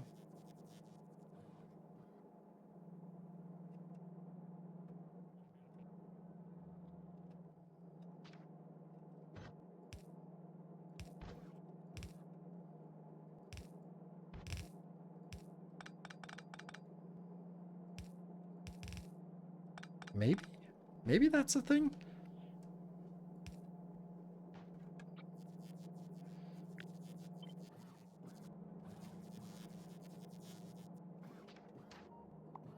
I'm gonna try it. I mean, we...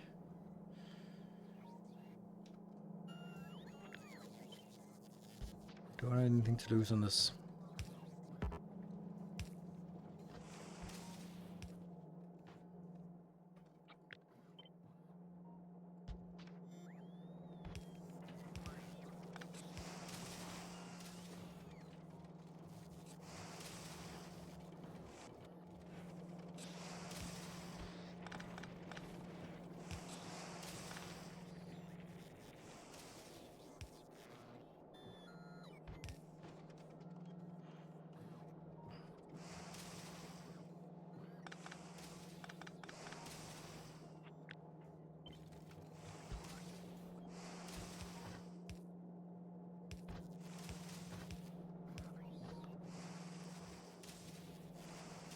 Like straight lines?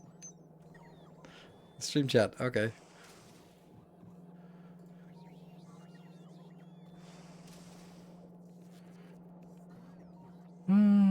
Yeah, I like that. That looks strangely empty. Yeah, I know this. It does look strangely empty. Why is it not working? This one. Ooh, that just hits a really bad spot now. No, it doesn't. It's a perfect spot. Perfect, perfect. Everything is perfect.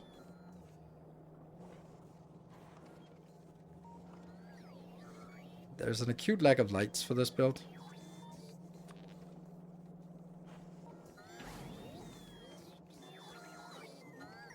Smelt iron ore, 2 plates. Can store more. Huh?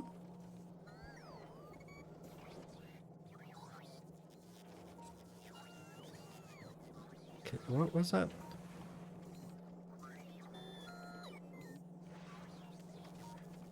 Yeah, so I'd love to sort of build it ideally here in the middle, which would be ideal to be able to put it there. But then that's kind of one off. That's always, oops, sucky when that happens. But there is no way to make it more compact. Then it just doesn't have lights there.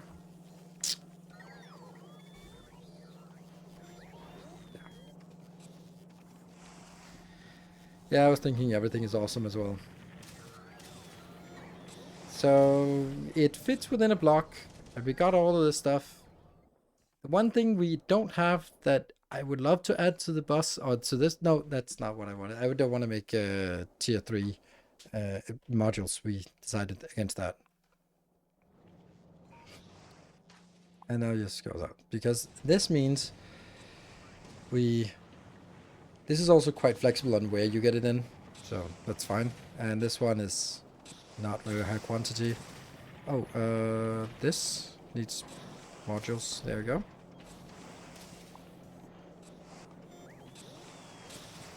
$31 and $6. Yeah. When does what shield do research? Infinite what? When done with Vulcanus, what should I do research? Oh, right. If mining productivity is super valuable and extremely cheap. So get some robot research so that you find the balance between how costly this is versus how fast your robots are. Where the balance is for you, it's up to you. So robot speed is always nice. And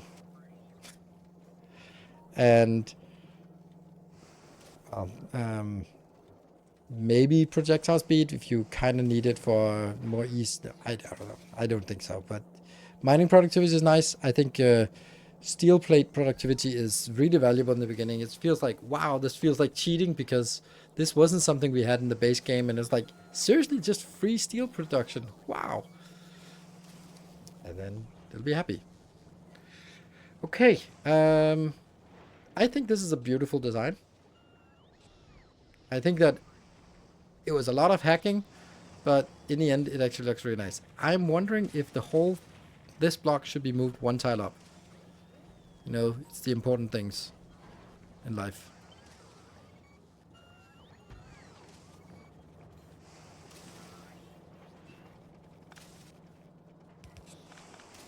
Hey, we can save one of those. Yay, save an underground.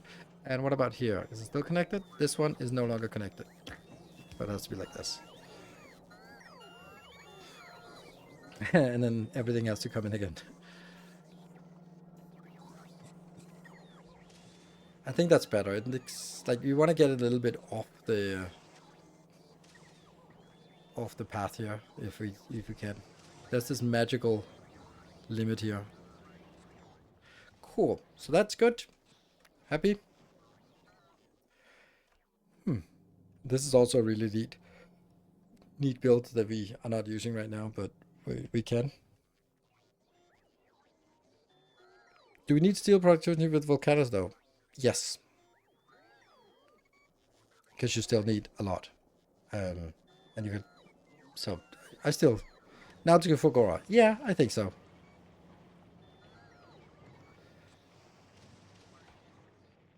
We did forget to make a save here. The hour. Oh, now we can actually see this is the starting area, or this is the whatever. When they introduced Vulcanus, they were like, oh, this plateau, and then you descend into the ashlands, and where this and this. When we played it, none of that made sense.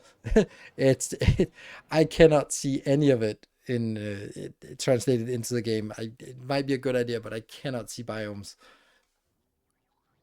So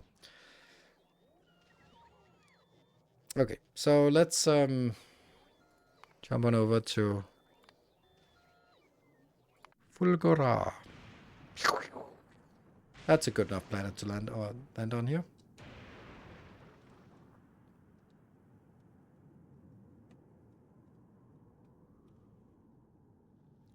Turns out I was...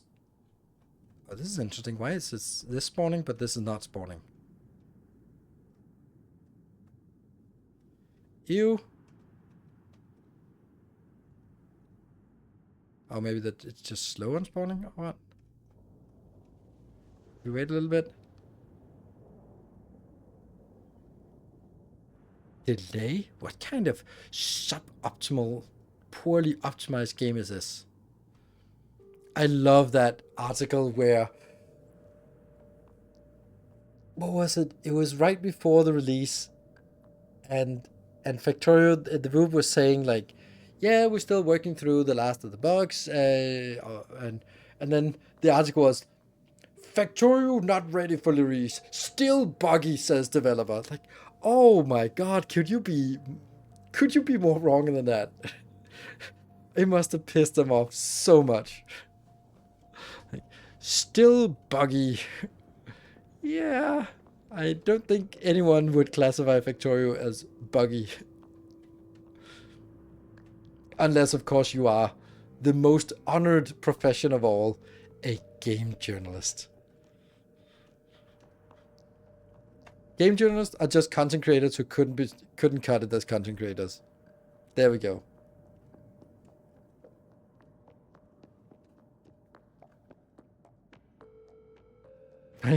Victoria's full of bugs. Yeah.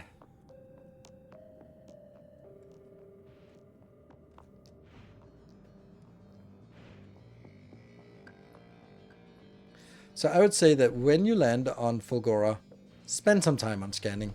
Right? It's so worth it to find a good spot. Because it changes completely how you're going to play the game, whether you have enough space or not. So like, this is a good landmass. It's not a great sort of shape. This is also good because it connects easily here, and even to that one. This is doable at least. This one, I don't know. I feel this distance is too long for power poles.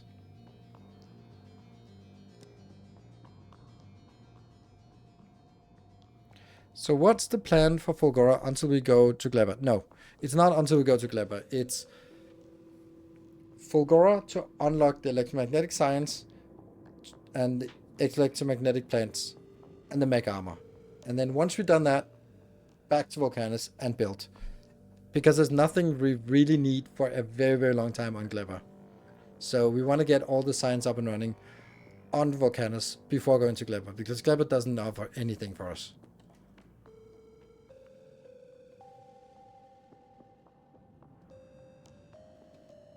So weird, that shape. So let's see. We land no, where do we land? I don't know. Who knows now by now? With display coordinates or something, then we could probably find it, but I don't know how to do that. I can't remember, at least I don't bother finding it. So let's see. We land. I think we maybe landed on this one. This seems reasonable that this was the one we landed on. Yeah, this looks very much like the Star Island, right? Or maybe it was this one. Oh, there's something there. Yes. No, that's not it. Maybe it was, actually. Do you think that's where we landed? Yeah. This was where we landed. So we land on top of that one. It was mentioned in earlier FFF that there are special structures on some islands that is a topic for future FFF, but it was never followed up. It was just abandoned? Really? It should. Oh, I think that's just. I think it's just these ones, the Fulgora and Vault ruins.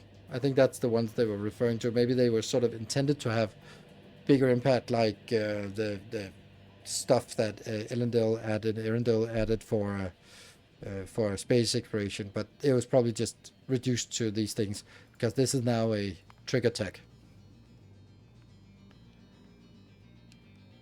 Croissants.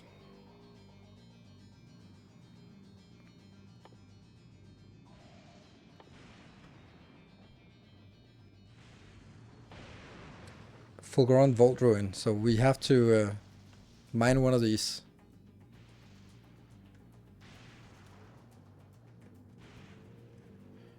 Okay, so let's see. We land here. Where do we want to go? I would start by spending some time on scanning.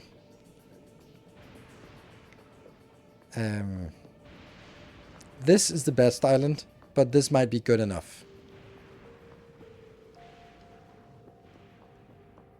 I built for 3 S signs per second, and there is no landfill until Aquilo. Almost never the island size enough. Yeah.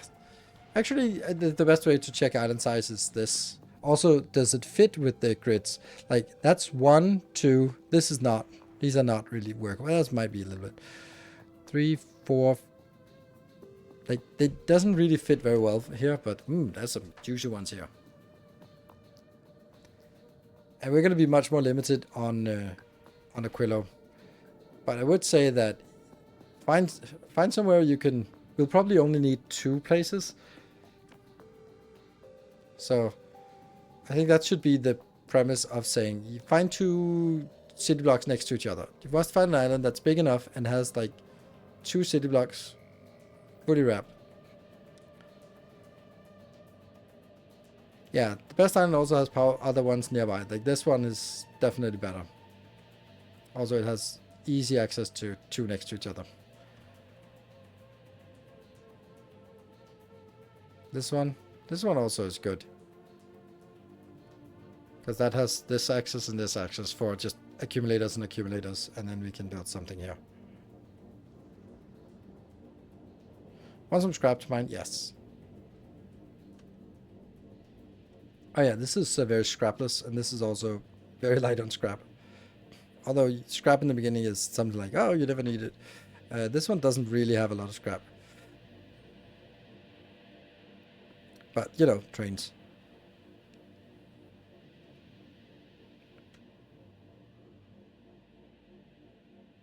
And then as soon as we get the small ones, then it's all good.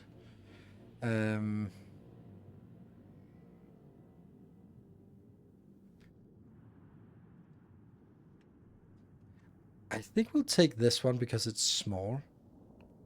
And we want to be a little bit space conscious, so we don't just go like, yep, find this perfect island, and everyone who watches will be like, that's not realistic.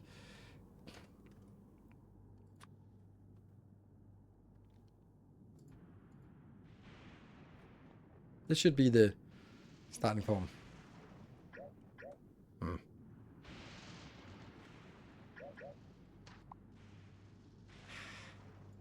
Why did it also remove? Okay.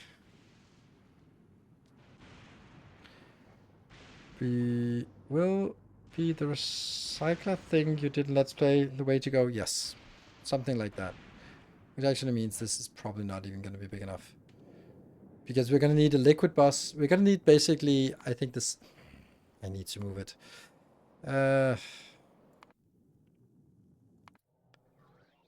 It's going to be something along this line. We need a liquid bus and then a hub structure and then a... Well, this is a hub structure and like this kind of thing. And then something else on top, maybe. Like, if we could get like a block like this would be amazing. Yeah. I do think we want to take this one down here. Oh, right. I love the music. I forgot how much I love the music here. This is nice. Kind of nice.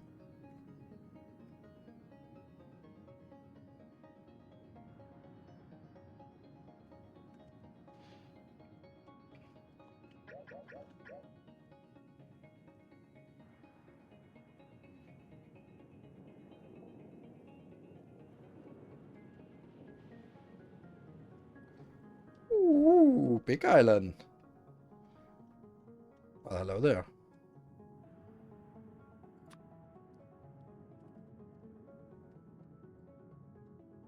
Let's do that.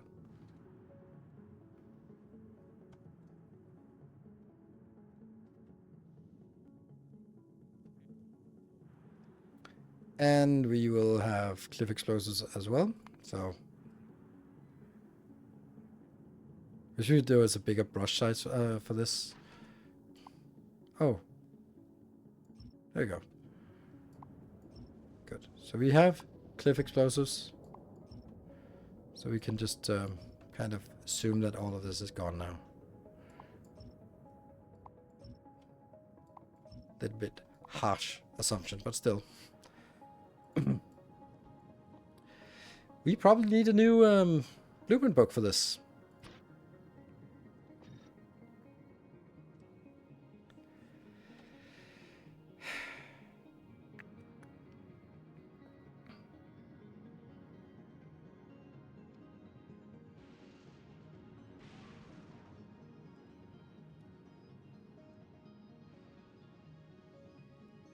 So this one has easily enough.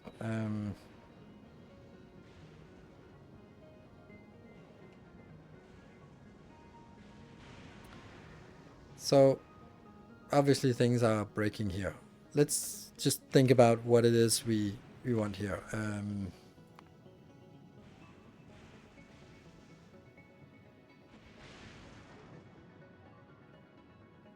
It's not at all frustrating to hear your base exploding. Nope. So we get this. That gets us the recycle. No, this one already gets us. That means before we get here, we can actually... No, we cannot make it. We have to make it on this one, right? Yes. Crafting surface conditions. So we have to make it here. Which means this is probably the first thing we want to craft. But what we bring along is we are going to be... The first thing we go is we land, stamp down a solar panel. A solar power thingy. But I think I want to cheat a little bit. Cheating. So that it doesn't explode me too much. And these will obviously be placed inside the...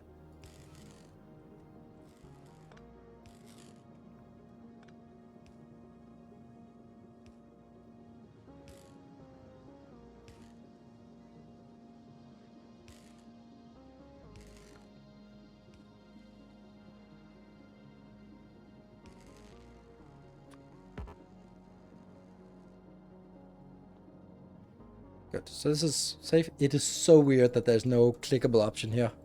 Or just showing this. You have to go like this and then go out to see what coverage it is. So weird. We're obviously bringing accumulators. Just bring accumulators instead and build some rods. Oh, of course.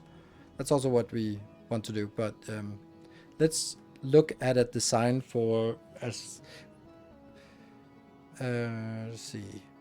We don't need solar panels at all. No. I would probably need some accumulators. Whoop. Let's get that. You know, but I was thinking, do we need it for sort of like need it, or do we just like kind of want it?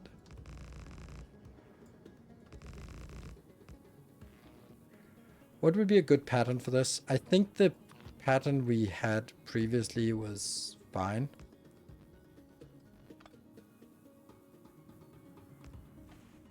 There is also another option. And that is just filling the...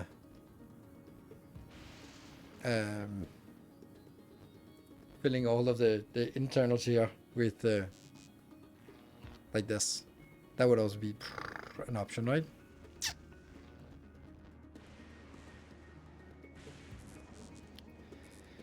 Normal lightning rod on the corners.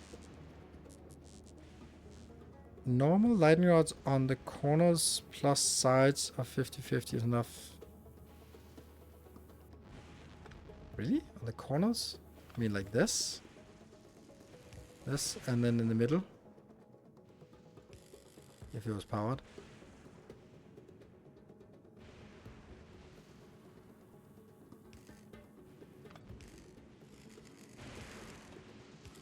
That's actually cover the whole thing.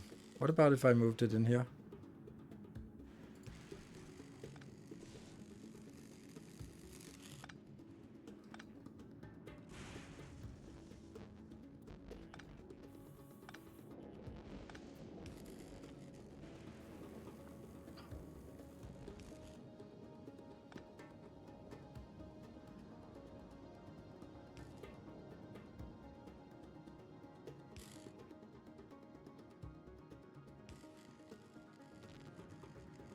Damn, that's interesting.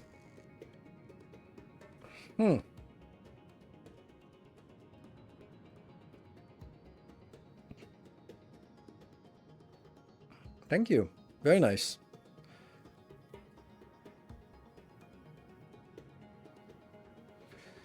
Now that kind of means that the star pattern here is not long for this world.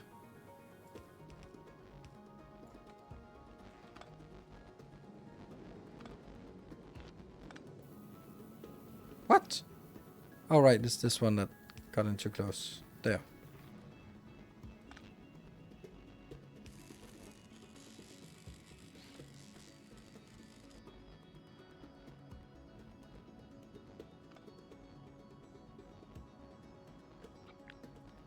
So the question is, do we go back to this kind of pattern here?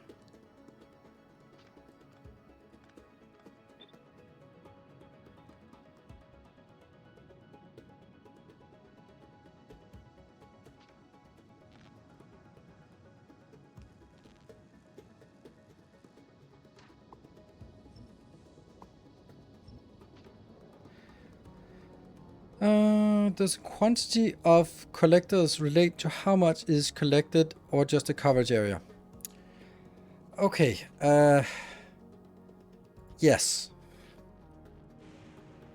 The way it works is, as far as I can tell, the area covered is how much of the lightning you capture. So bigger area covered, more lightning captured. The and so for example,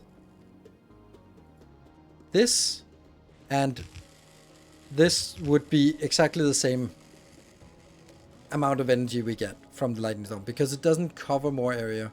It's not about each of these. That's my understanding. But when they receive so much power that the main constraint is the loading speed or the input speed of the accumulators. So more accumulators also means that it not only gives you a bigger buffer, but it also means that during the short power time that the lightning storm is active, you actually can fill up more. So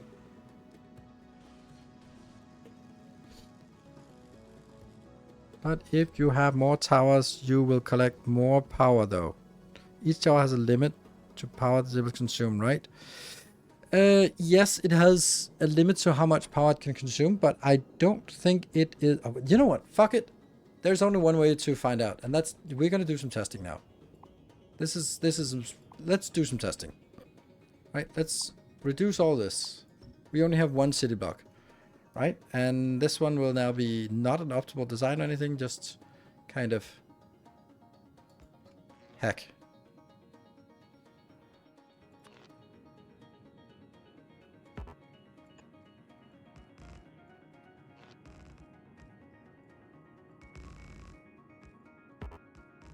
We need a lot of these to fill them up.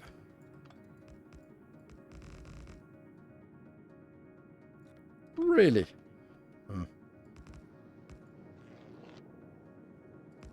Oh, that's actually fine, because we're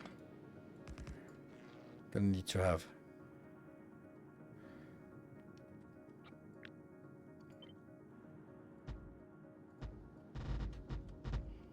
Yeah.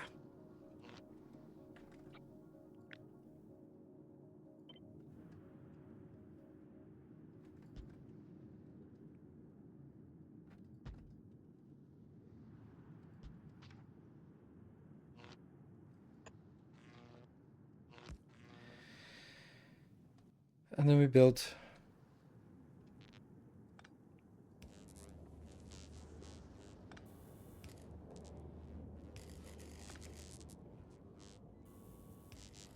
Yeah. There. So this is only 5 in total. Wow, that's misplaced. How the hell did that get so misplaced? Ew! Seriously?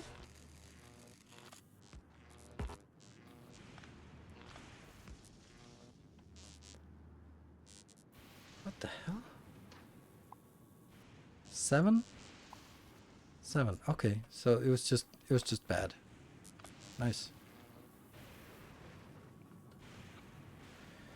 Well, not rotational, symmetric for sure. Now it's a little bit annoying that we have to actually take one of these out to fit it in, but that's a little bit of a luxury problem here. Okay, so let's see.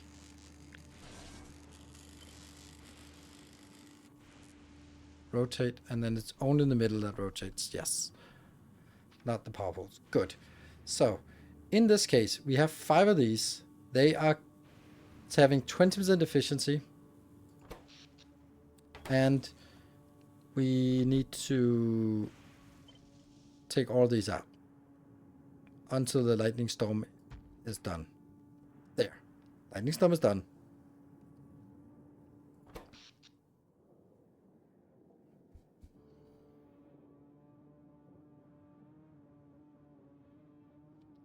Subgrid in the middle.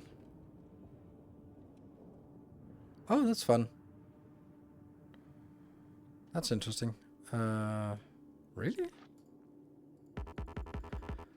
No! Why?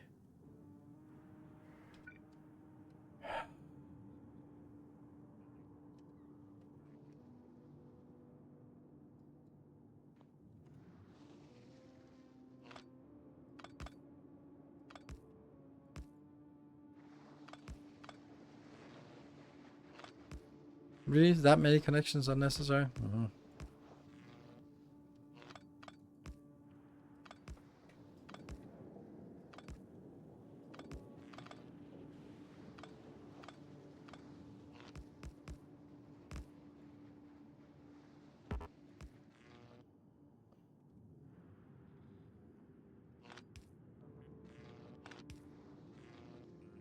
Annoying.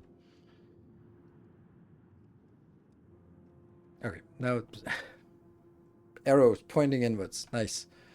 And do we have any power here? Okay, we have a good clean slate here. So what are we looking for? We're 2.6 gigajoule. Now it's starting charging. Then we see, so it's a lightning. And then, like, there's a lot of lightning, but it doesn't get in here very easily. There's another strike that hits, another strike. Every time there's a strike, we get something. And then we'll see if, there we go, there's another one. Be nice to see if it didn't fill up entirely within the time we have this, the lightning storm. Okay, stop the lightning storm now.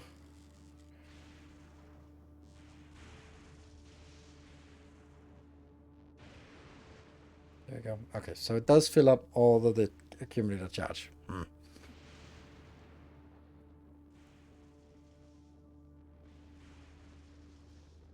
Point is, this means we lose some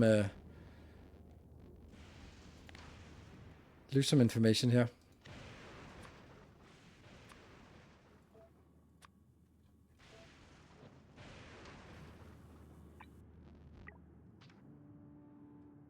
And lightning storm is over. We have to wait. Ah. Yes, lightning storm is over. Now we add more towers to see it charge fast. Yeah, I want to see them not charge fully. Although they also charge faster, but they also have more energy. I don't know. Speed of time. Oh, that's a good point. 2x. I can't cope with more than 2x. Then I get confused. Oh, I could also just change this. That starts a new day. Isn't that also when it should start a new cycle? Can you make 2 disconnected networks with the same stuff? Oh, that's a great idea. Much better idea, actually.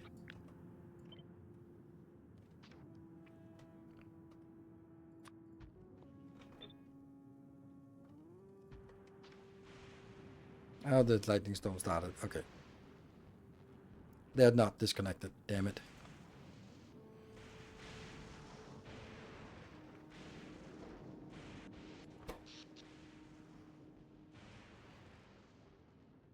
Funny, when it's full bar here, that's not when it's lightning. It's when the bar's small that there's lightning inbound.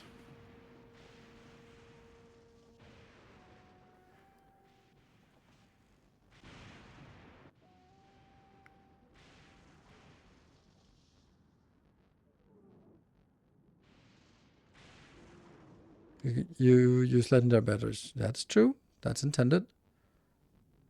Now it stopped. Okay, so 5.4 gigajoule we got in here. And here we got 4.7. Okay, well, that's probably fine. Then I'm going to be taking one of them and adding... The intention is not adding more coverage, which is really difficult. But this, like adding more in here. And then maybe just adding... like this area in here. So basically, we're not getting any more coverage. We're just adding more lightning charges. So does that give us more? My guess is, my expectation is no. What? Is it already a new charge? Damn it.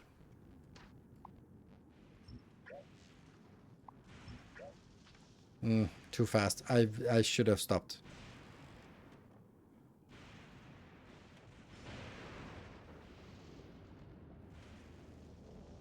Okay, we might need to run it 2 cycles. So this one, question is, does it charge more in the...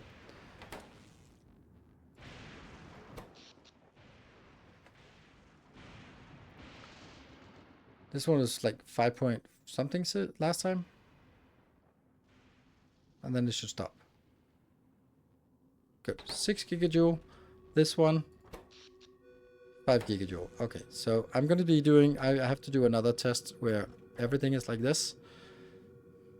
So now this should be a clean test. They have the same footprint, but they have...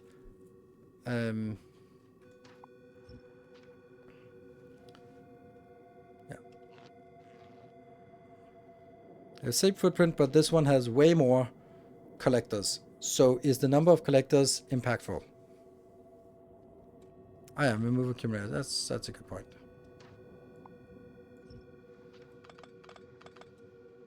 Pause. Oh, pause. Like that.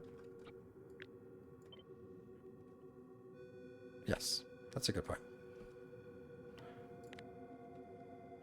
Okay. So then they have the same amount of accumulators.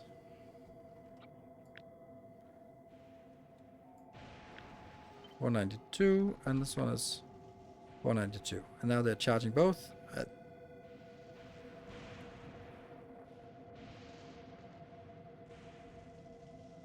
I think it's the area that's causing it.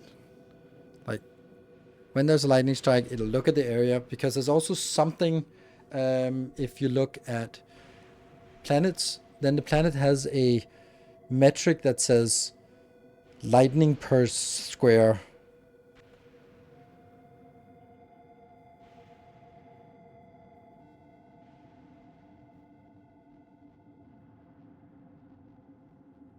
That seems to be like a full cycle. 4.7, 4.2. I think that to me looks like variation. Like they were both higher before, so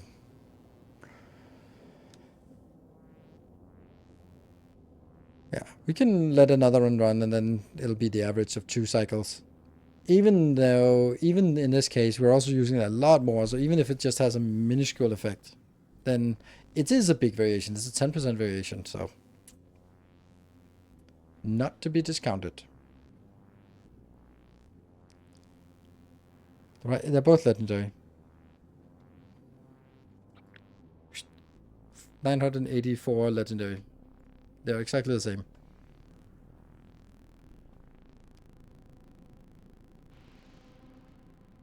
Any more for more collectors? Yes.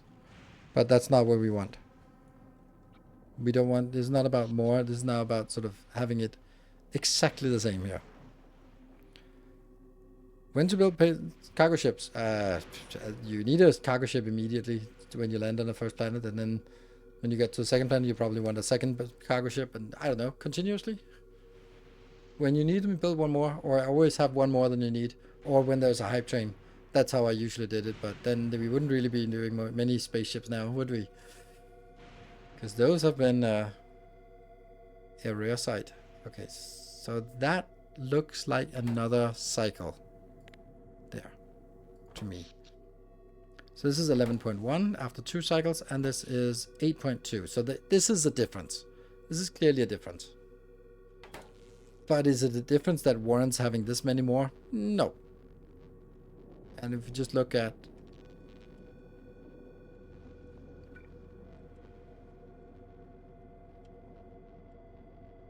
why do we not get the indicator here? Huh. Or maybe you don't get that when we are on pause. Size of the zone is very small. Yeah.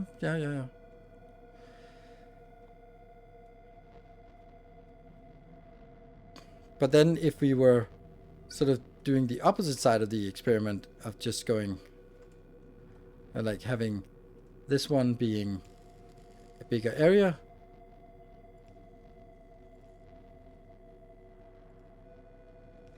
just like a small impact here, we have this, but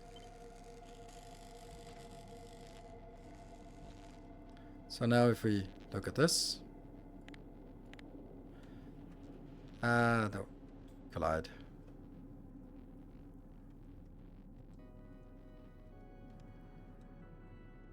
I don't know if that's, is that gonna mess everything up if they are connected?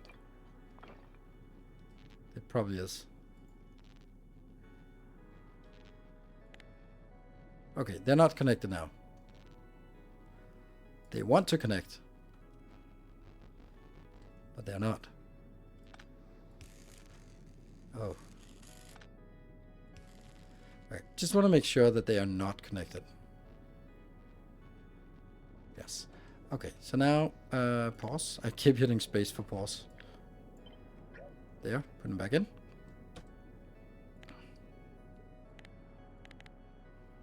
Double time. Then let's run a cycle here. This one has more, but this one has a bigger area. Which one gets the most?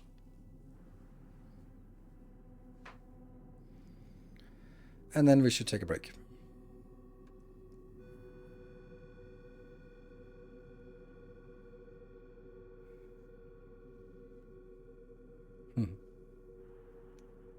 Come on, lightning storm. I believe it's covered. Also because if we look at map, then if we look at star map, and then we look at here, there's a stat called there, average lightning power density, kilowatt per square meter. So implicitly, it is per square meter that lightning is calculated, not per tower.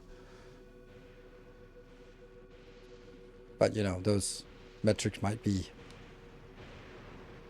just flavor text.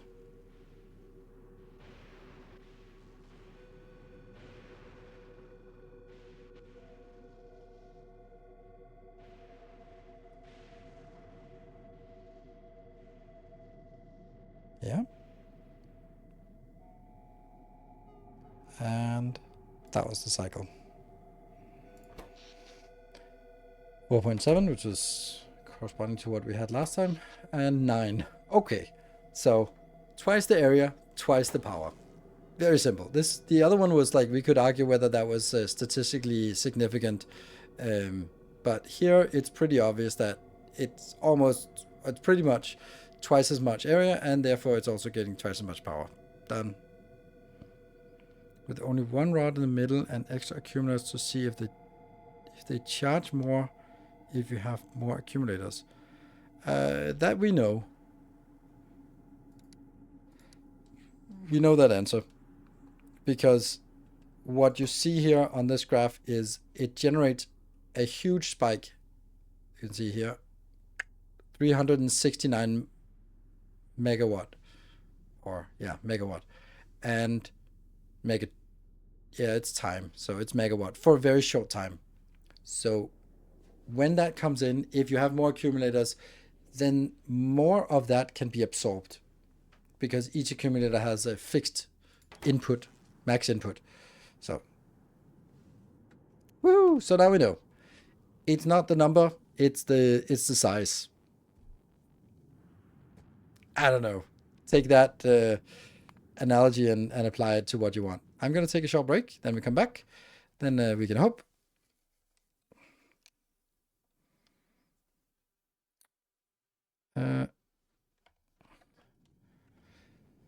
We can see if we can get a train going today. Maybe on Fulgora. Probably not a train on Fulgora, but a train in chat would be interesting. So, see you in a bit, and then we'll continue with our landing on Fulgora.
All right, welcome back.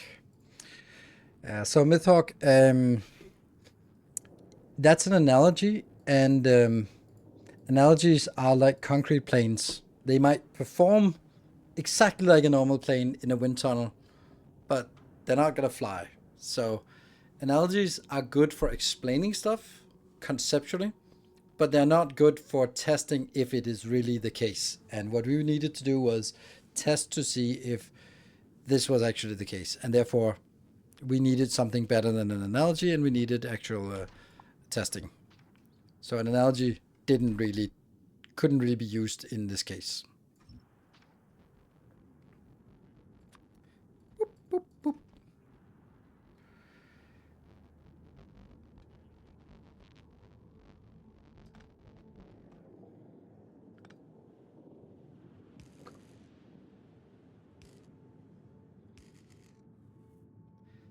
Damn. Take these out.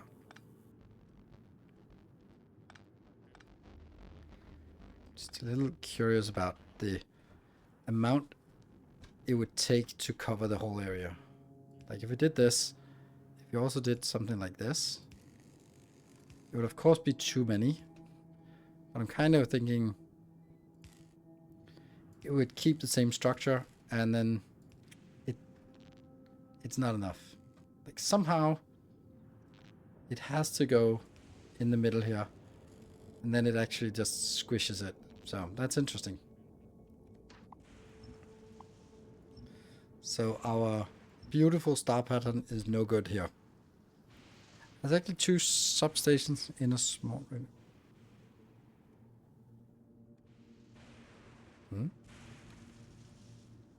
Yeah.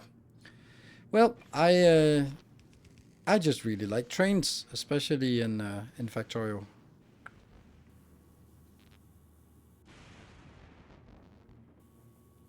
I don't know about this. Like, it's obviously the right thing to do.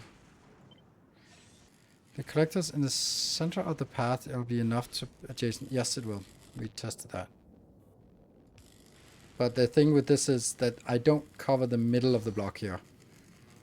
I only cover side, so it has to be slightly off.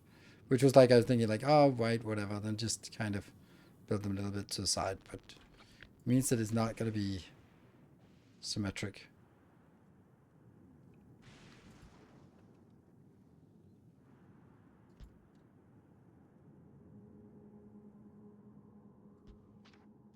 And now it covers everything, which is super nice. Like really, really good. That's a huge find for us. Which also means that I can do it simpler for this, because I don't have to. Oops. I don't have to do these.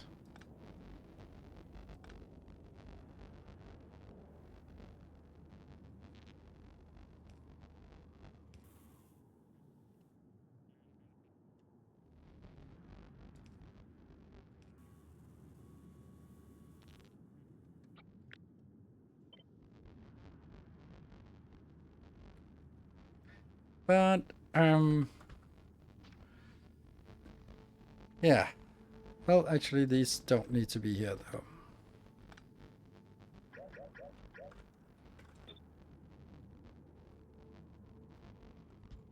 There we go. And then...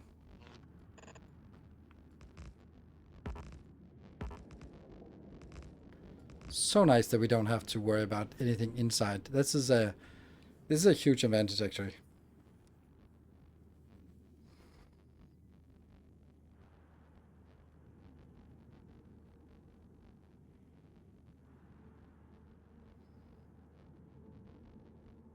Crazy Goblin, can you build a spaceship to never have to go to the planets except for liquids and stone? Depending on, you can, but what you can liquids, you can get water, but you can get oil. But what is it? What do you want the spaceship to do? Just not go to the planet. That's easy. But you want it to do something as well. Then, like, if you want to make science, then no. Because you can't get stone in space.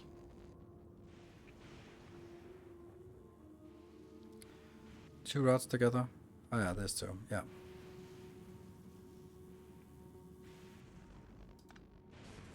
But it's still covered, right? So this is really nice. Funny how these are not, they're just not full yet. Oh, okay, they're just almost full. Good. So I think this is a good, stamp it down, forget about it.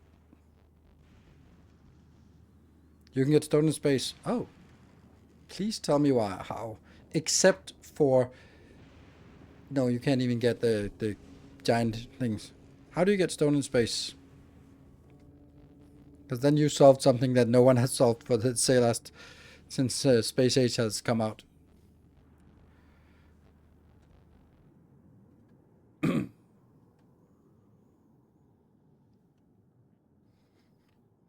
From the foundries. So where do you get lava from? I don't have a lot of lava.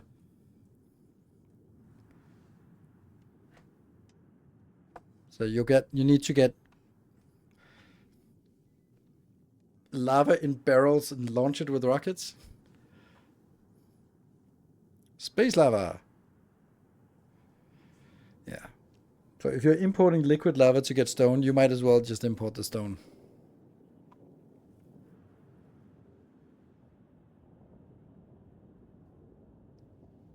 Well, if the challenge was, can you do it without going to planets, then no.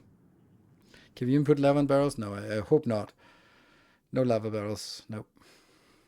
Good. Yeah, so no way to get stone in space continuously, which is annoying because it's like literal space rocks. Anyway, so when we land on the planet, we're going to be stamping down this one first, building a little bit of this from just the handcrafting of the stuff we have. Obviously, it's not going to be... Oh.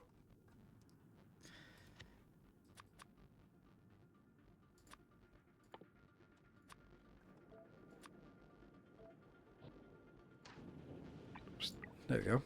Back to normal. Stone seems logical from asteroids. Yes. It is a weird thing. It's something I hope they add in 2.1, not in a random patch. I believe everyone would just use walls instead of turrets. Maybe that's the reason. Maybe they did it previously and then they turned out that was a bad idea. That would make sense, right? So. Right. We need... Let's look at objectives here. We need to craft holmium ore.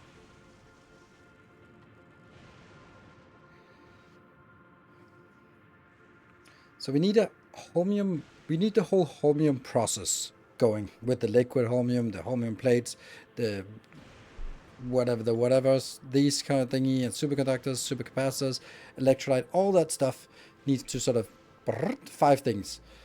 Those are essential to Fulgora. Then we need a hub to craft all the things we want. Then we need a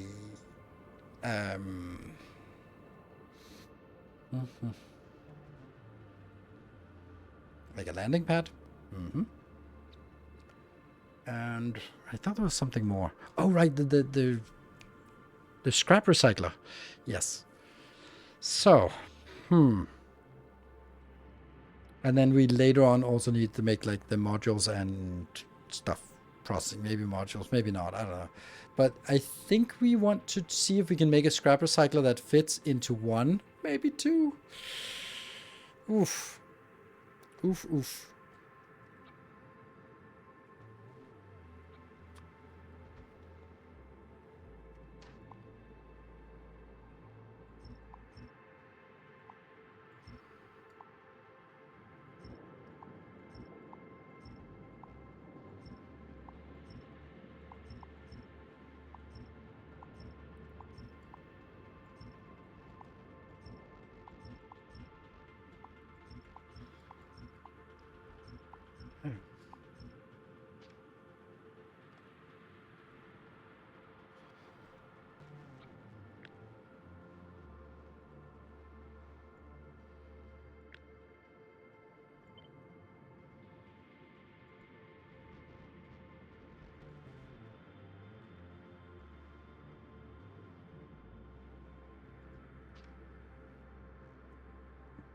This is not great that they're so close to each other.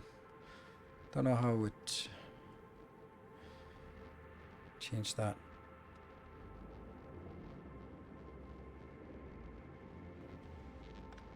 Kind of feel this.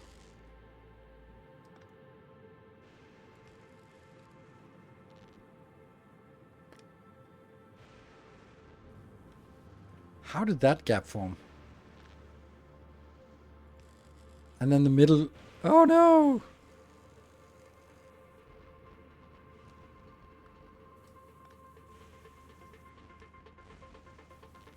What?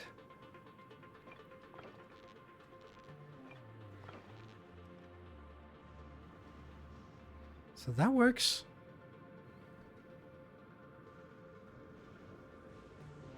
Why does this one work?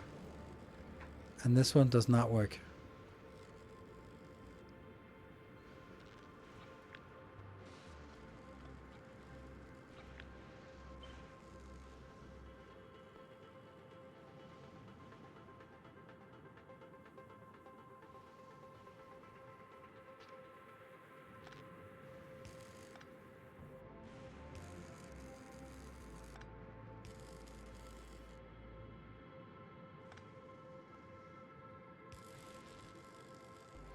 Now it works. Some very, very subtle differences here.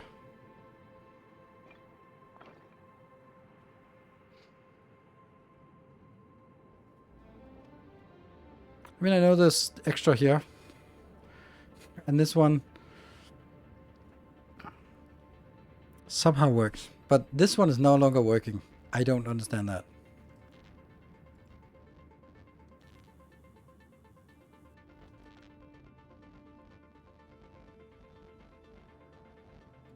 Then this one closes, but this one opens. But, like, how is this top one not working, but this one is working? I don't get that. There are no, there's doubles here, but does that make a difference? Yes, it does make a difference.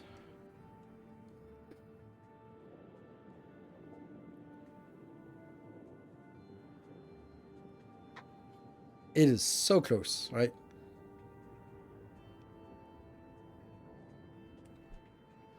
Okay, what if this one was even more towards the middle?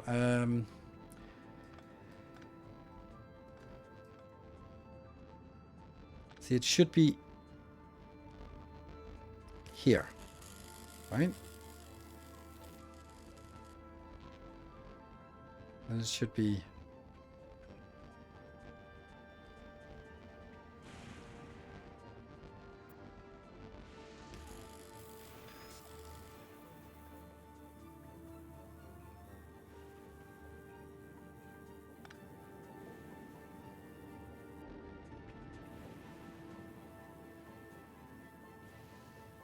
yeah, and then this one should be that one. This should be correct. This should be the pattern for all of them.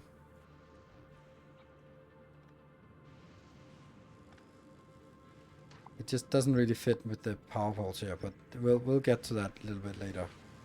So if I do this, does that mesh here?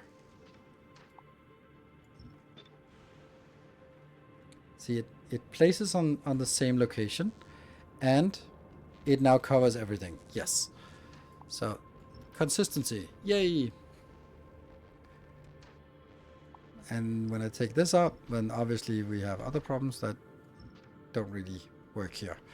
So maybe the answer is not getting rid of this one, but actually just figuring out how to incorporate this one instead.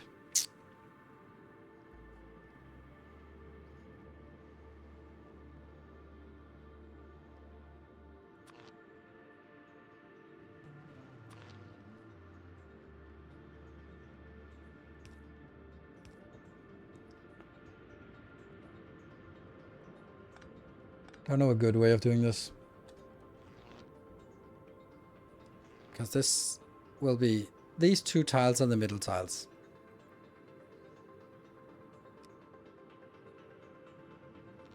And I think it would also work if I shifted this one down and shifted this one down. Don't see why it doesn't work, but if this one was also shifted one over, and you were also shifted one over. Is that because they're not powered that doesn't work?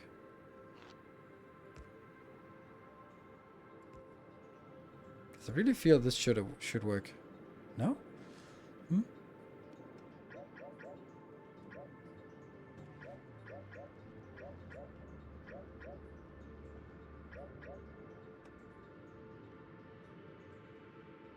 Nope, works now.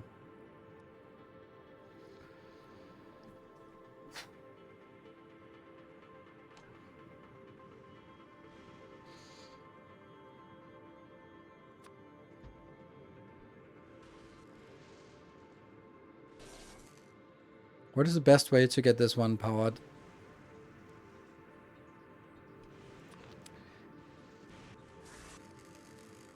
No.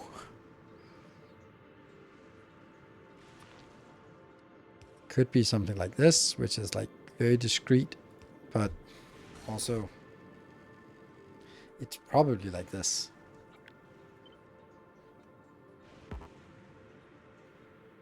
How?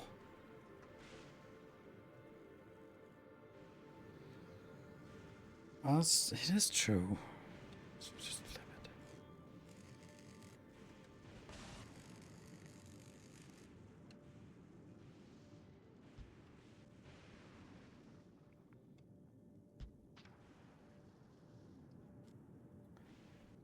Yeah, they have to come from the same side.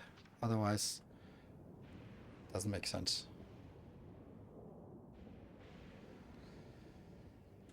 When we copy paste it. The poles don't need to be in the middle. Needs to be the same distance from each other. Correct. But if they are not in the middle, then everything else shifts up, and then it's no longer placed on the path, then it's placed everywhere else. Like, then it'll be in the middle of it, so.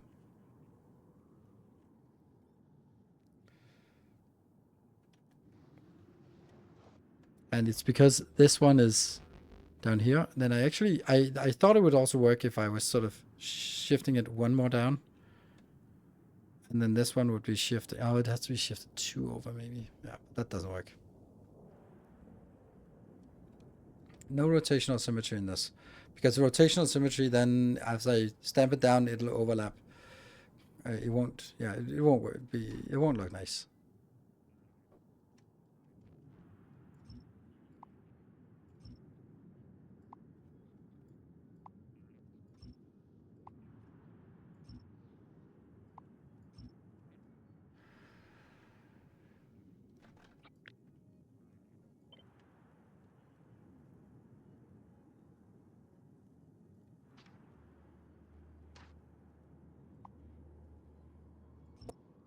Yeah.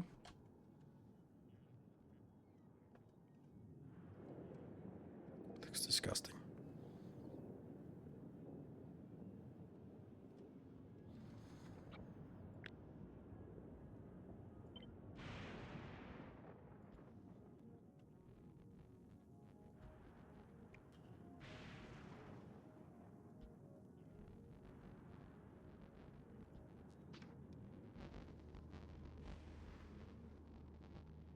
A little bit of cleanup on power poles here.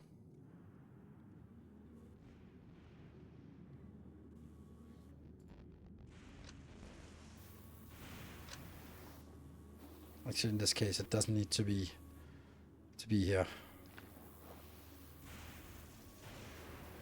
But these are still excessive.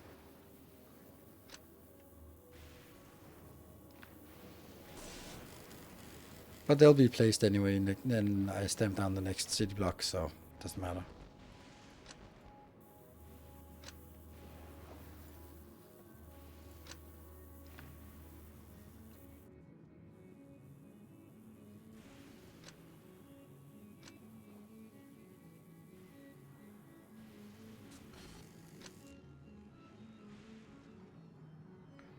Still, this one's weird.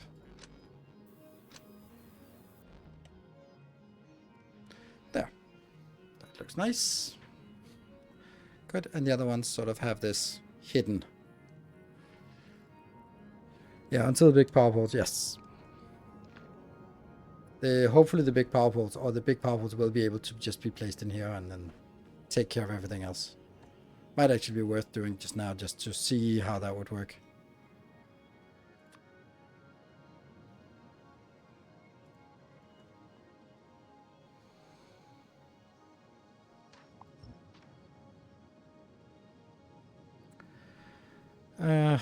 Should have deleted all that stuff first. And then let's get some of the big ones.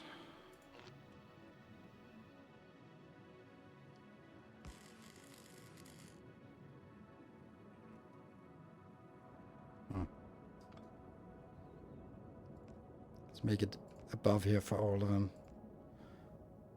No, it's not good enough. It's not good enough. Damn. Okay.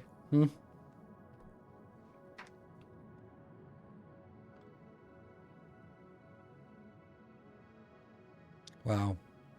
But then again, it's 4 and the other one was 9. 8, right?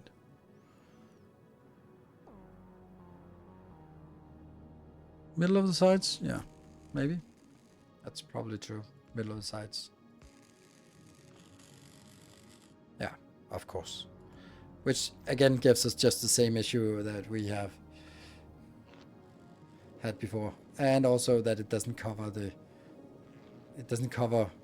stuff we just stamped. So we stamp down the blueprint and then it's not even protected. That's no good. Like it doesn't work that if we can't even protect the blueprint. So it has to be able to start by protecting this area out here.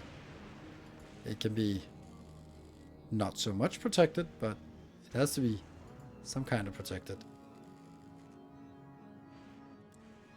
Okay, we'll do it the other side then.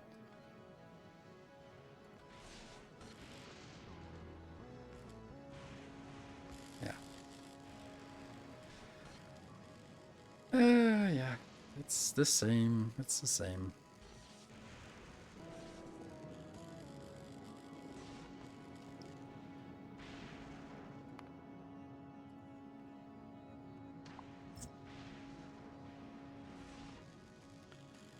Makes a big spawn. Now, when we get the big ones, we only want the big ones. They're more effective.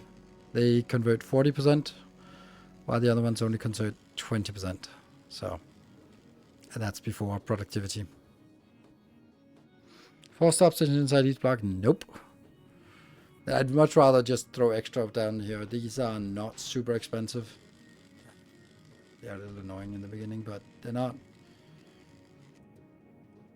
I'd rather oversaturate with this than I would want anything else. I don't even know how that would look. Because it could also just be looking like this. At least that's symmetric, right?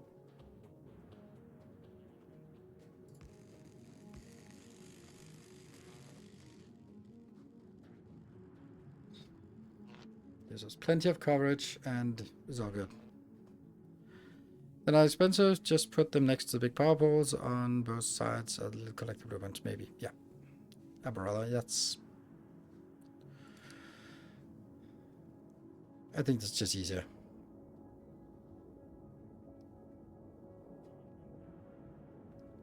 One per side near the power line. Doesn't make a difference. I have a suggestion. Don't know if it will help. Can you check the stream chat? Okay, thank you, Moon. And good evening. Welcome. Yeah, Moon. I thought about it. I'm worried about the rotational symmetry of this.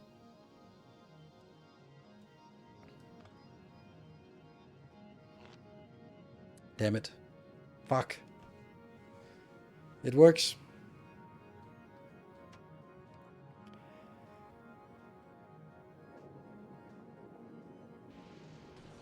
Yeah. So we... A new subscriber. Come. Valian, thank you for the prime. Welcome. Building an army. Yeah.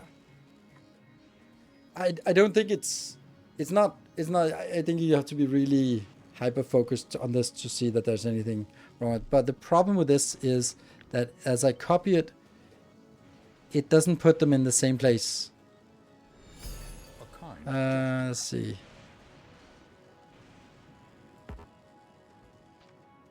Because then it starts adding extra. Because... Oh, hold on. No, maybe that was... It was actually one too many. No, it was not one too many.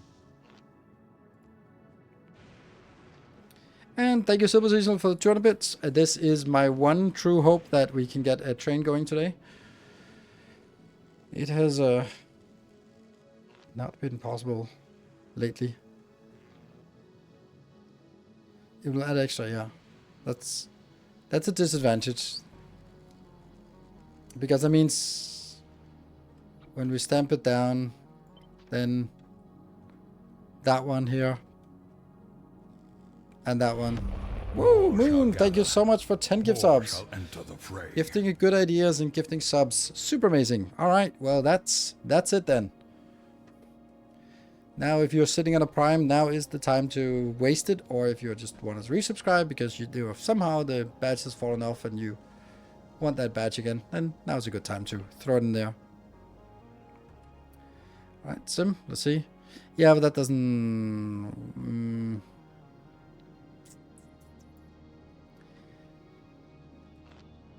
Does it work? This one? There's only 4. Yeah, that's probably better. Because that also means that it replicates up or down by having those, and side by side, then it's better. It's really good. The first elk, thank you for the 4 months, and Tiramisu, thank you for the 21 months, and Leafwork, hey, thank you for the 5 months. Look at that, 3 primes just eked out with a call to action. Awesome. Alderix, thank you for the 40 months, 4 metric years, and the train is in effect. So this is going to be the better version. Good. All right. And Moon, wow, 20 subs. Don't carry this on your shoulders just all alone. There will be other people who will help, I'm sure. But you've shown the way. Thank you. O.W. Gusson, thank you for the Prime. Welcome.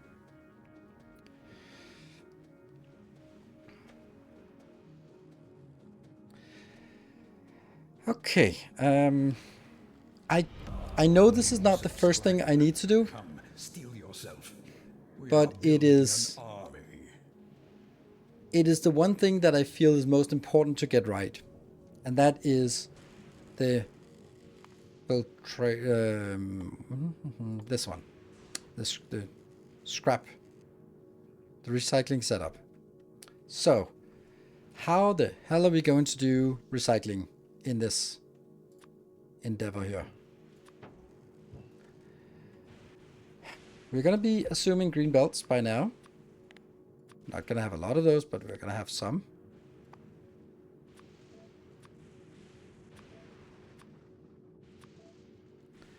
So, and did you check train alignment with blocks? Something I usually do. Well, it's the same block I use all the time, so it's going to be the same as everywhere else. So. The DTIM, thank you for 10 gift subs. Sweet. Level 3 completed. Amazing. Amazing, amazing. Thank you.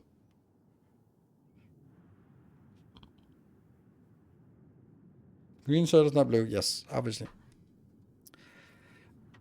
Trying to fit recycling into 1 block. It's probably going to be 2 blocks, but let's see what's happening. All right. The first thing is, are we going to use the circuit-based one that we've been using previously? That we started using late game? And the answer to that is probably yes. Darth Vader, thank you for the 5 gift subs. Darth Vader, interesting. And Swimmer, thank you for the 65 months. For anyone who is not familiar, then we are. Welcome home.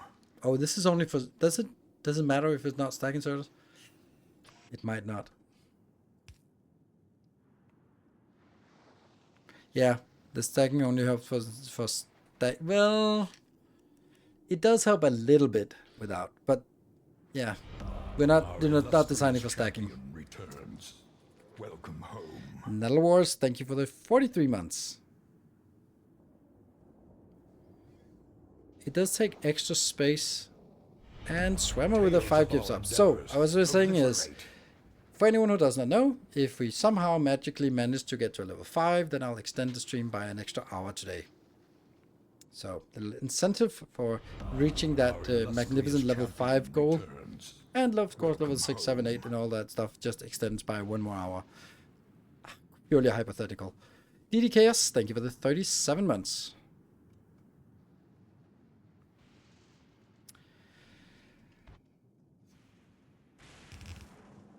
And then the other big question is it out to in or in to out? I think we need to figure out what the best ideas. Like, is it best to grab stuff from the middle and bring it out?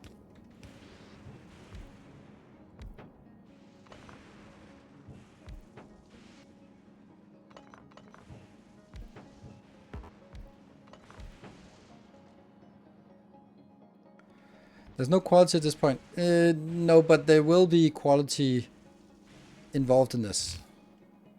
This will be considered for quality.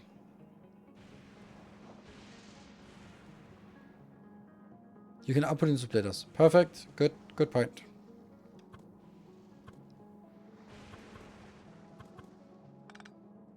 It's a good argument.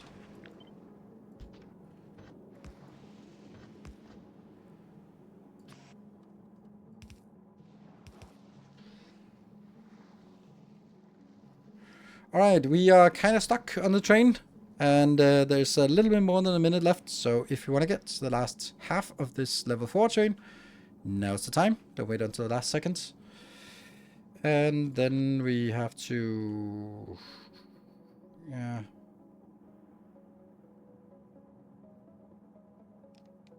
See, that gives us some issues here.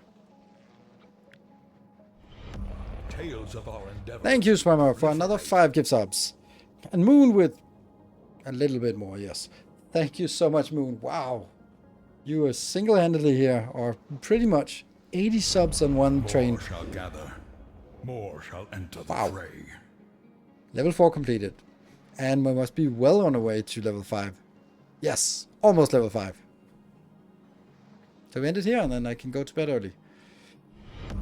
More And shall Mirage gather. completing it. More shall Glorious. enter the fray. Thank you so much, Mirage, and that was absolutely amazing, Moon. Well, there you go. Exactly. And then it'll be quiet. So outputting onto splitters is great and all, but it means that it's a little bit more complicated to put in the power poles, because we actually need the power poles now.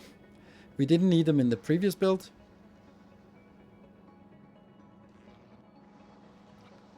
Because the previous build was had the power poles as the reinforced grid.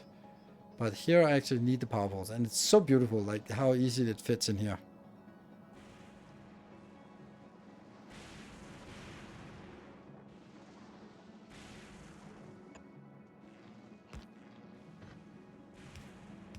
And then they might just be like, well, sorry, you can't all be inserting here.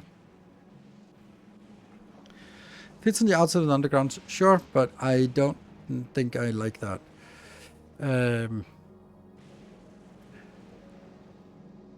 So this is the input. Let's just make a little design here. Sort of, this is big enough for us to sort of get the grasp of how it works. So this thing has to be filtered. How do we filter this?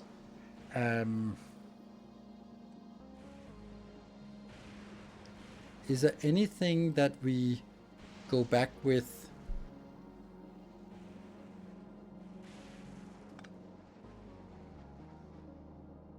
No. I do think the line backwards should be here. That would be neat if we could do that. Get away with this. Such a nice module here.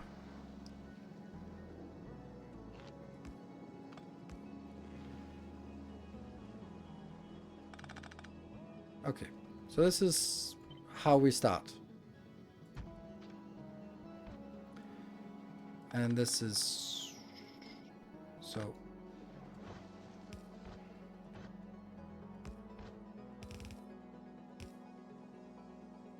this is where we get the raw materials in.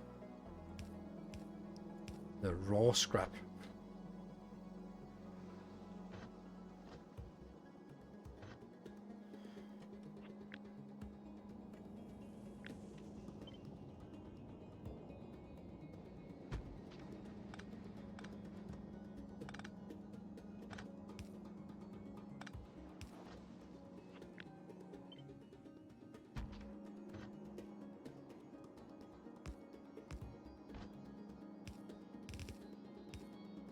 So whatever we recycle has to come in at higher priority.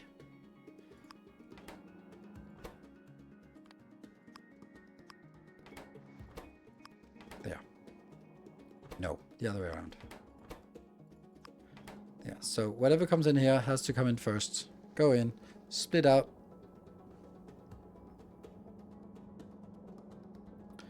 Might need double inserters for input. I do? Do I? I think that's yeah.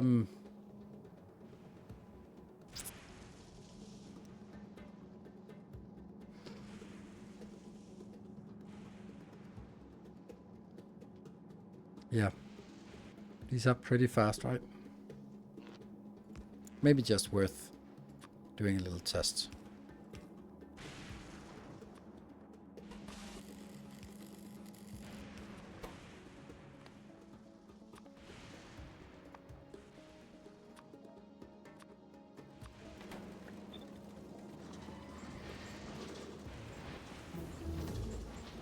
Holmium.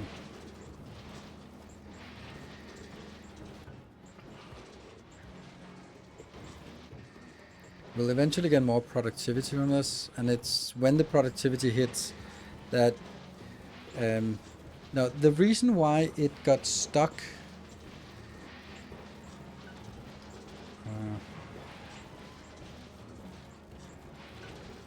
let's try this just to see if it gets stuck, because that's kind of a recycling here. It's the blue circuit that kills it, right? That's the... that was stuff. And the hype train ended. Thank you very much. Yeah, efficiency modules might be a thing, but that's... There's also the other part about saying, should I be making it ready for beacons? Because beacons are pretty cool with this.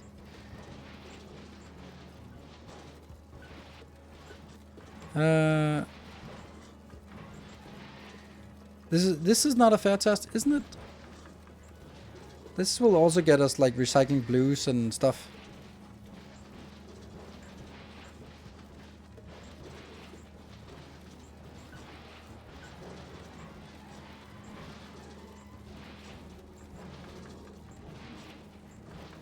Okay, this one now is this is the worst case scenario that everything gets recycled, right? And then now we see all the green signs, the green circuits. The green circuits are going to be causing the issue. It's when the blue circuits turn into many green circuits, turn into more iron, and especially when you get productivity. Of course, we don't have productivity right now, so there is a productivity, right? I'm keep saying there's a productivity, but was there something? Oh yeah, scrap recycling productivity. It was not everything else recycling. It's only scrap recycling. Yeah, that one. Yes. Yeah, so this is why it's when recycling scrap we can overwhelm it with blue circuits into green circuits into cables. Okay, so I do think, however, that it's better to design it with a module in mind from the beginning. The build will back up in... yes, but it will also go through some boxes first. Yeah.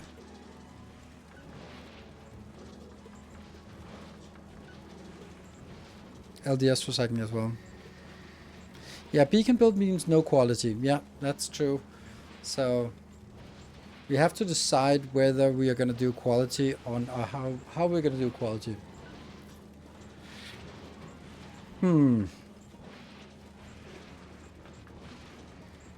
Inserters are keeping up. They're not. Nothing is stockpiling anywhere, but it's also again a little bit unfair because we are not really having productivity anywhere.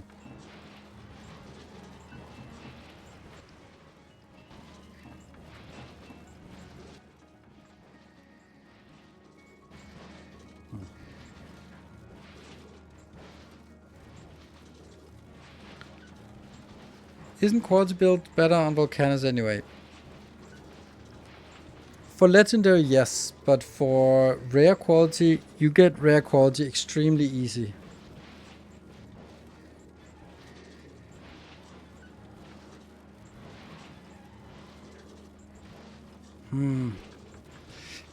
Okay, so let's think about it. When I played it the first time around, I really loved Fulgora because it was easy to get lots of the annoying circuits, and which was amazing.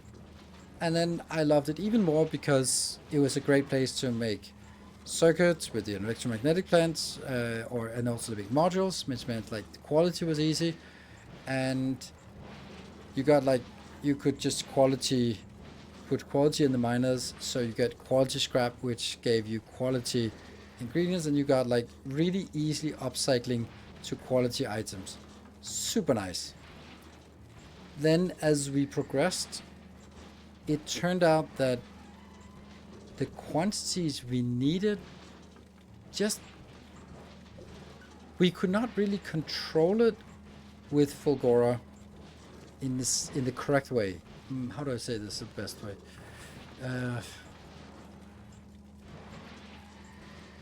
Yeah, how do I say this?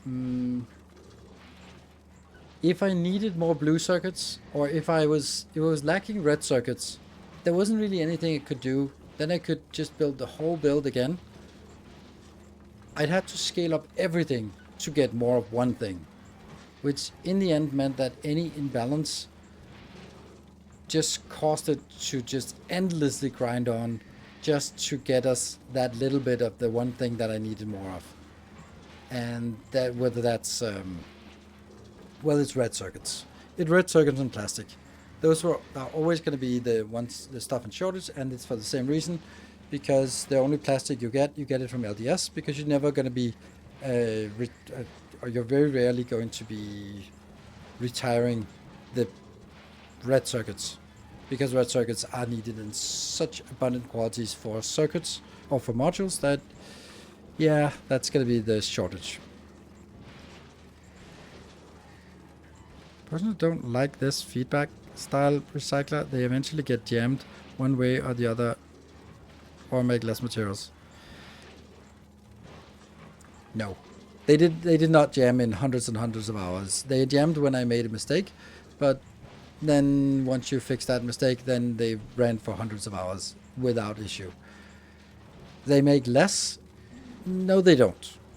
It's a fallacy, because you're looking at, oh, look at how little it's little scrap it's using. Like, oh, it's wasting its time doing something else. Like, yes, but what is the alternative? You're going to be putting into boxes? Yes, then what? When the boxes full, what then? You're going to be, oh, then I'm going to be melting a dedicated recycler just to get rid of the gears, for example. Okay, so you're going to get rid of the gears. Then, like, this is the stuff we already had designed before, the legendary holmium, where it's just designed to get rid of everything except the holmium. And you end up not really saving anything. If you can do like for circuit for gears, yeah, you can do something there. You can also combine things and destroy them easier, like concrete, make it into the hazard concrete, and then delete that. So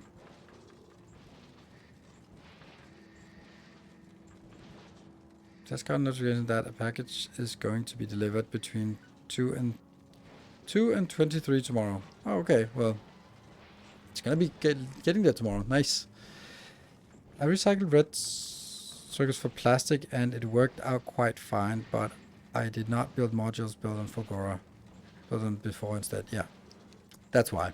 Because if you build modules on Fulgora with the quad, then yeah, okay. So what I'm thinking here is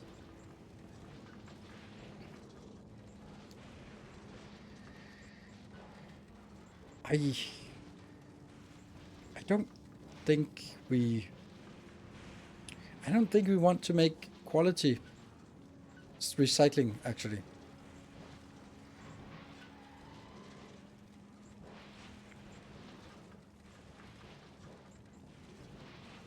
because I think we want to do quality exclusively on Vulcanus. It's so easy to get quality going on Fulgora, but I think it might be a trap. Because I don't know. The problem is also that we ultimately, what is it we want to build on Fulgora? It's just the Holmium stuff. There's nothing else that's really good. In the beginning, circuits are great and you can build it, but exporting circuits from here just seems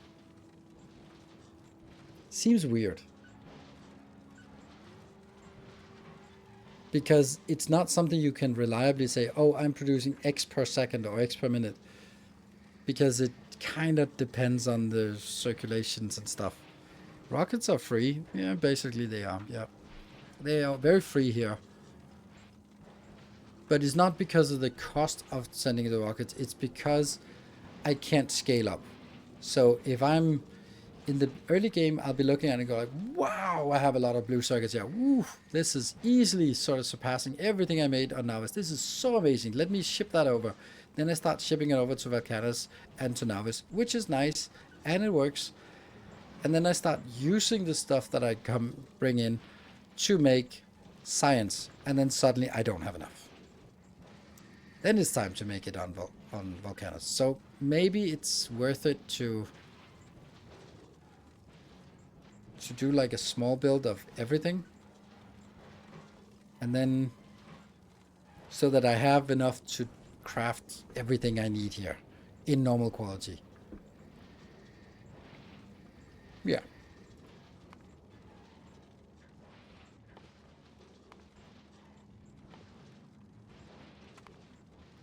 Good. What's this? Okay, that's 1,000. That's actually expensive. Oop, lost that. 500. Okay, irrelevant. Nice.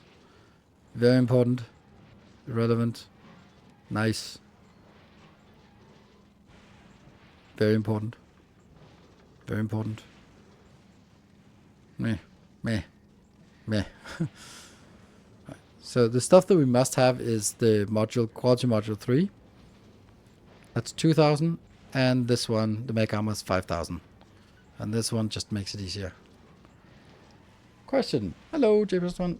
Where do you see quality fitting into your masterclasses? Not in the aspect of how to do quality, but rather, where do you see the need of quality to do master?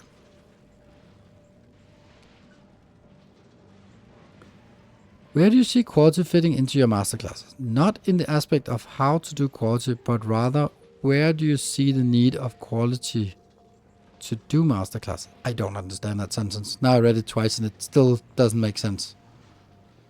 See the need to make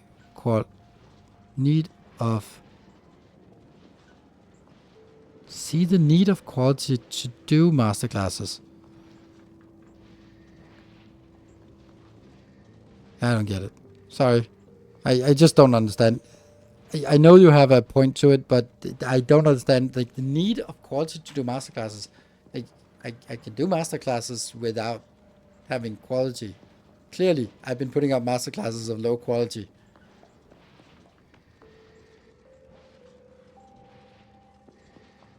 Like, do you need quality for masterclasses? No, is that sort of like asking at what point will I do a masterclass and say at this point we assume you have rare quality foundries, so I'm going to sign it with rare quality foundries. There we go. If that's the question, then I would love to do designs that work without quality to a certain extent. So in my world, there are only 3 qualities. There's normal, there's rare, there's legendary. uncommon and epic don't exist. They're useless in all but very, very few cases. There's no reason to do those. So because rare, you can get that on from after this point. So yeah, where do you see quality fitting into your masterclass series? As topics, I think when I feel that it's the natural progression of the game to start working on quality, then I'm gonna be adding it. I think it would be good to have like I did previously for the masterclass with circuits, like do a this is how circuits work, then sort of do not so much of a let's build quality, but more of a how does quality actually work, like the percentage chances and the percentage chance of double proccing, those kind of things. Then that would be a good masterclass that's not sort of about designs. Maybe there's a little bit of design work in it with like upcyclers and stuff, but generally that would be more of sort of explaining how it works. And then it would be let's do upcyclers.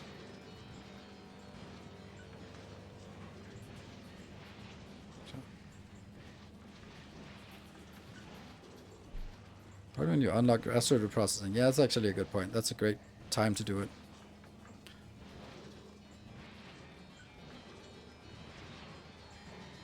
When we need battleships, we need quality. Yeah, kind of.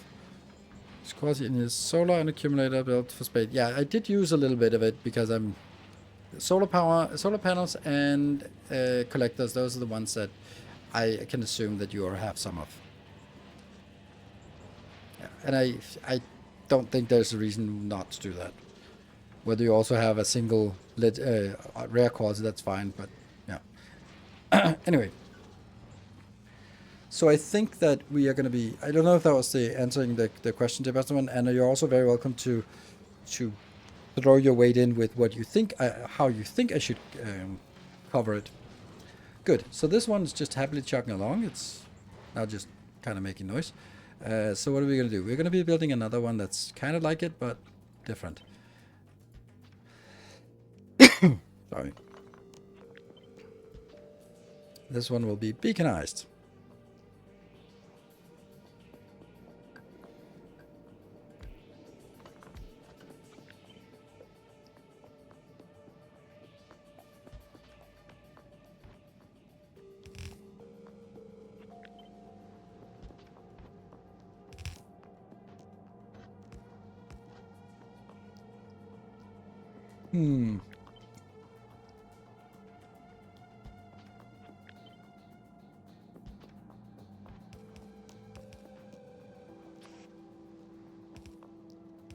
This might be getting in trouble with the insert capacity, insert speed.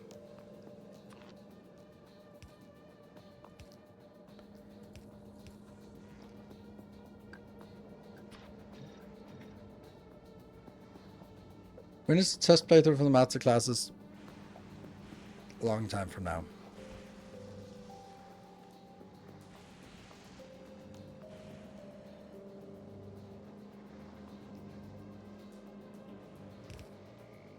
I have no intention of doing that anytime soon.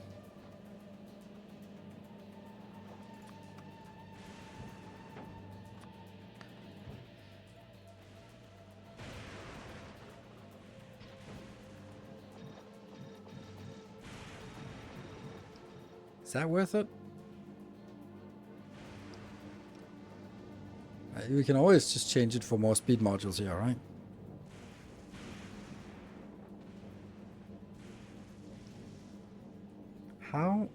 How do you efficient scrap recycling without just deleting scrap? Oh, I do delete scrap.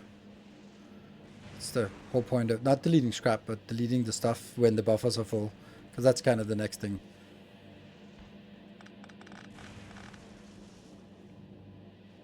And then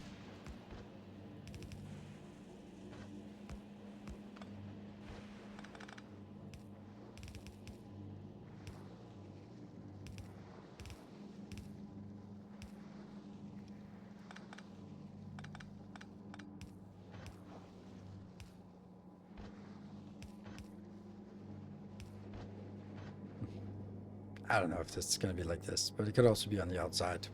Doesn't matter.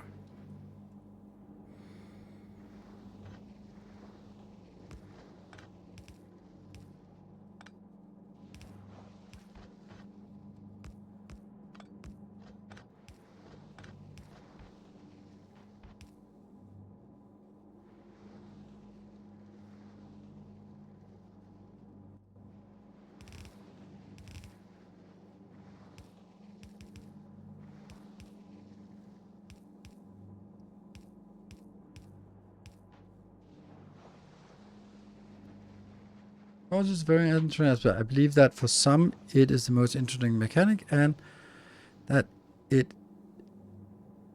is what should be explored as deeply as possible. Others want to keep it shallow and want to make better power poles. It's a mechanic that does not allow an easy middle ground for both camps. Correct. I agree. I think that you're hitting it spot on. For some, it's getting the occasional, like for some, it's gambling. It is, yes, I got a rare quality power armor in my third try. Woo! Like, okay. That's the kind of, that's how it goes. And I mean, by the way, this is awful. So don't kill me.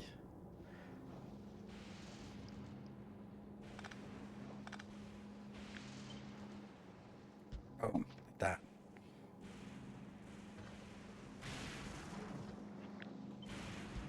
There you go. That's better. And why does that go that way? And yes, you're right. That's for some people like me. It's like the most important game or mechanic to play with because it has so much depth.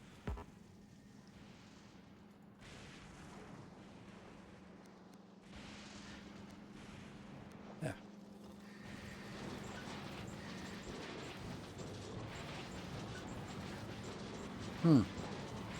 Ah, yeah. It only comes in on one side.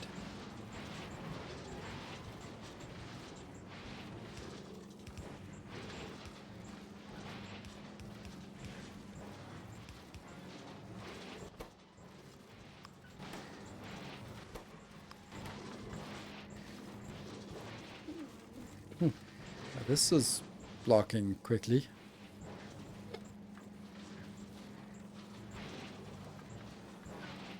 Should fix itself now that this is prioritized. Right?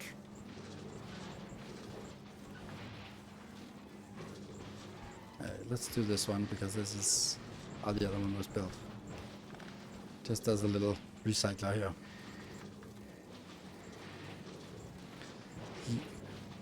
4.75 per second.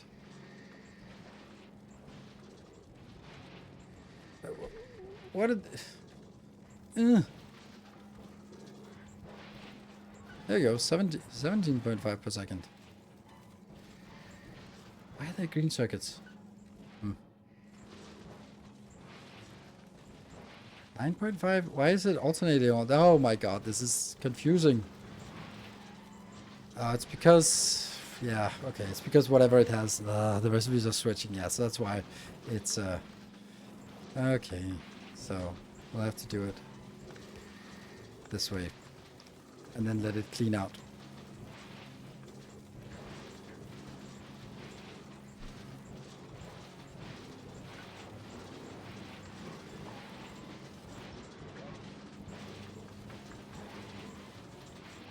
There we go, 38.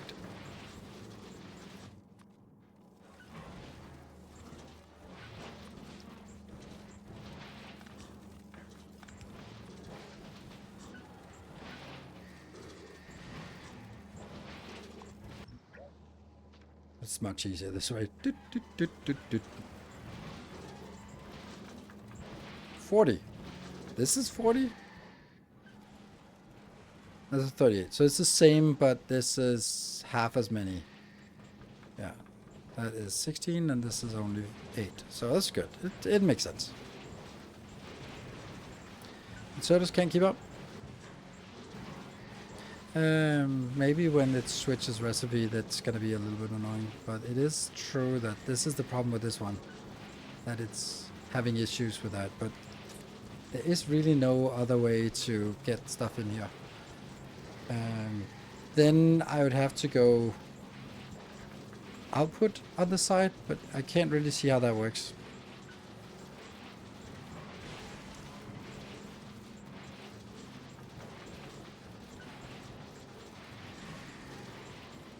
Reduce the stack size. On the input side, it's fine. I mean, it can easily keep up on the input side. I don't know why you're saying this. Input side is fine. It's the output side, and then I don't know why I did this, but of course it's this one. Once it gets mixed up, then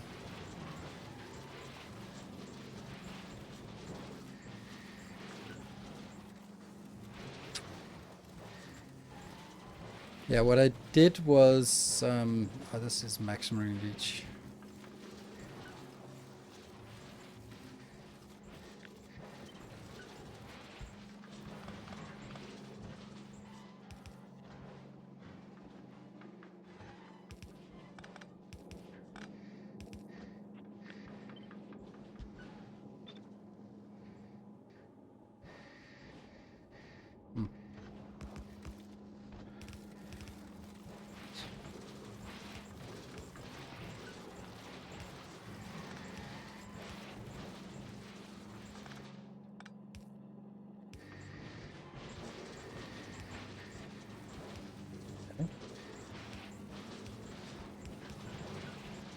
This one will be scrap only.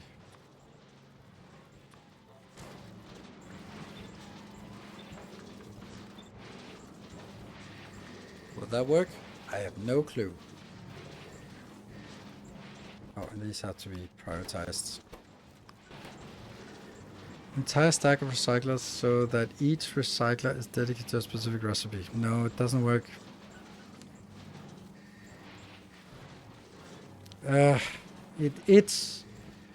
It doesn't work. I've tried it, and it turns out you need 3 times as many recyclers, and then you go like, well, if I had this many recyclers, I could do more by just having them switch recipes.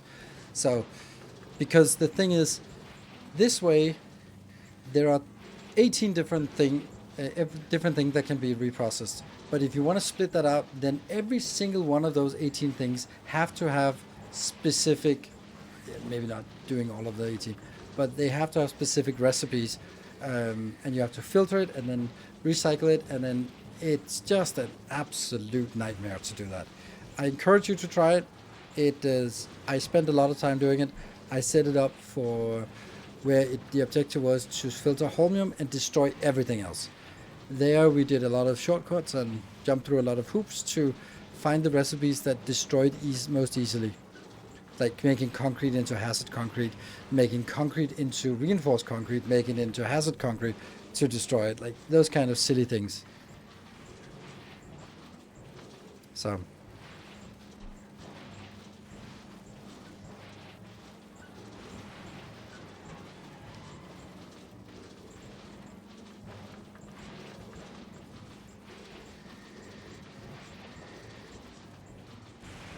What's further out after recycling?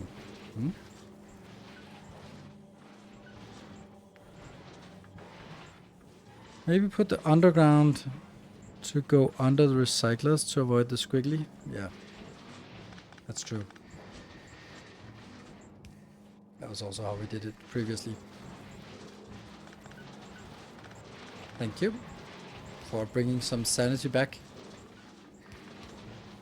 And then this will of course be something. Daniel Wolfie, thank you for the 5 months.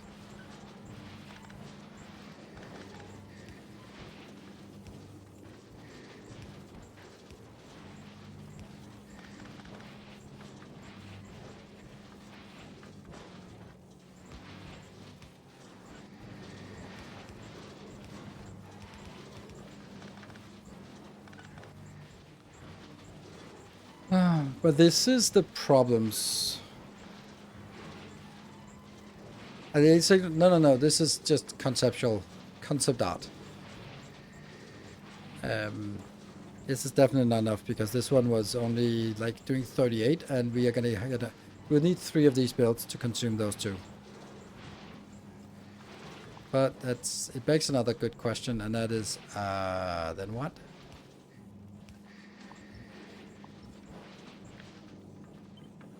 If I did this and this, that would be enough to do all of it. Or scrap, scrap only. And then this would be where they branched out to second line. And then I just destroy this, just so that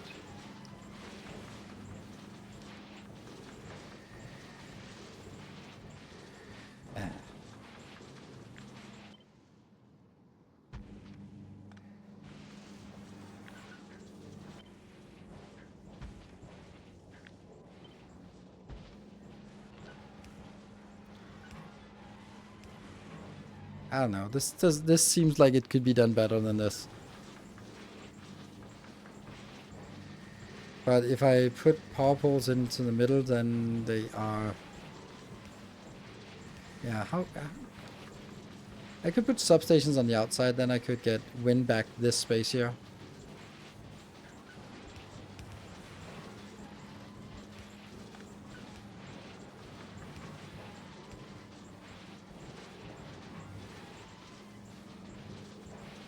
So now they're all clean, and that is giving us basically 200.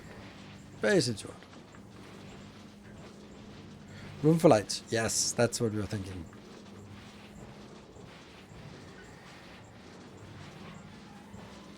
So not really into silo chesting, right? I don't know what silo chesting is.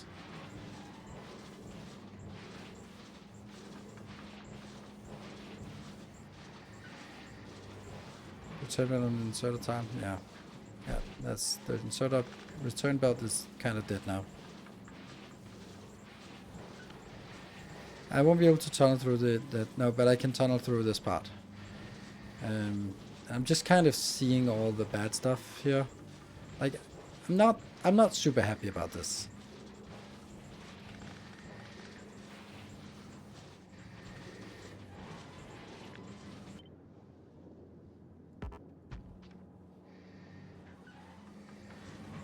Because 120, yeah, sure, and when it reprocesses to something else, that's also fine.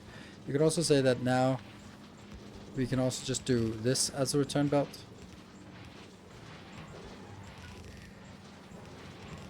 Because it doesn't take up more space by doing that.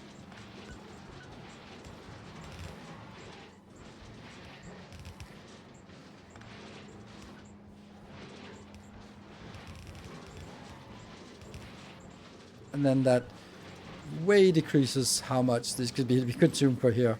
Basically into nothing. And now we might get into the trouble of, are we even going to, like this one, switching. I don't know what the good solution to this is.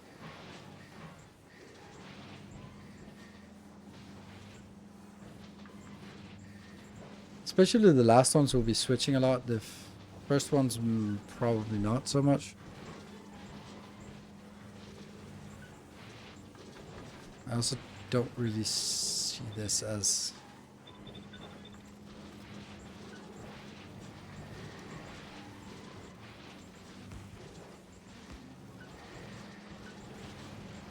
Okay, so now it's stabilizing again. Now it's starting to pull in from here. A little bit at least.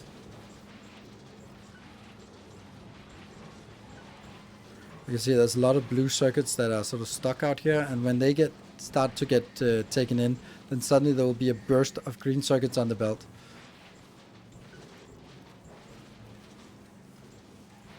Soon this one will be forced to take blue circuits because it's going to be the only thing left. And there's LDS is also an annoying thing. A bit of steel, a bit of everything else. Junk. Some reds, yeah. Soon there's only going to be blues left to pick up from this belt. And when it picks up blues, and then we'll clean up the area of blues. That's how it works.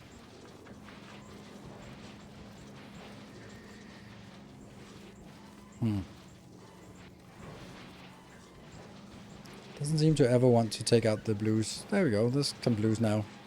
And it continues removing all the blues. And then we see like a big burst of greens coming back on the line. Why do some have 2 inserters and some only 1? The ones that have 1 is because I can't put 2 in. The ones that have 2 is because I can't put 2. I'd love to put 2 into each, but then I couldn't do the beacons. Or we could also turn it another way of saying, hey, I could also put a beacon here and then no one gets 2. That's another interesting option. But then the question that becomes, is it enough?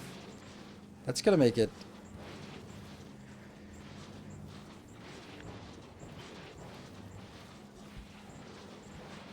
Ah, lovely. You just took out the modules. Bastard. So what's the throughput now? Okay, we need to cut everything else just to see what the throughput, if that's how much it has increased.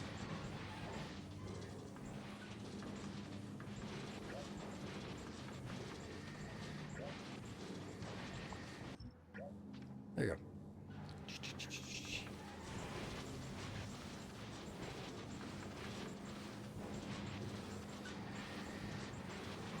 So once everything is started, then we'll see what the capacity now is. Too much. What if we exclude the last stack? That's too little. What if I...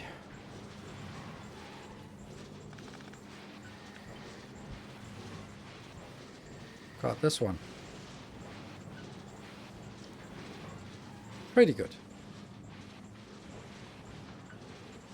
Does stack inserter limit to 1 not work? We don't have stack inserters. We only have bulk inserters.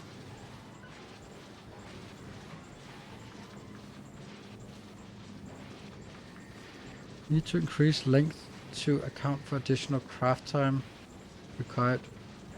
Increase length. Yes, that is absolutely true.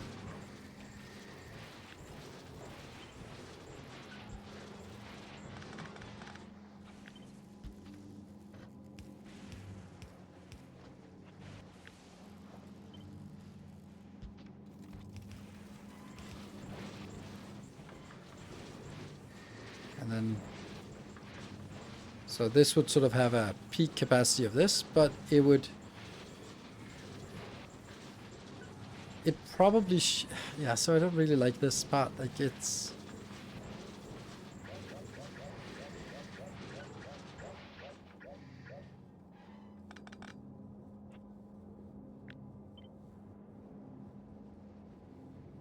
I want it flush in here. There. Right. And I'd rather build it, extend it a little bit further. Because it is also about how big can we actually make it inside of this space here. So we should be saying this is the maximum we can do. And yeah, this one shouldn't be here.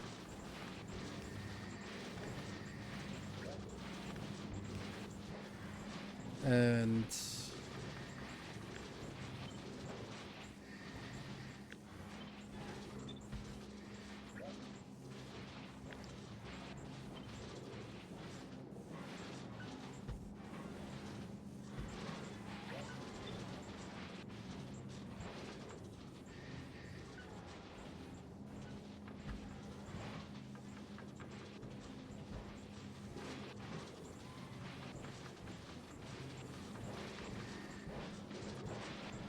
this one's obviously not the right place anymore.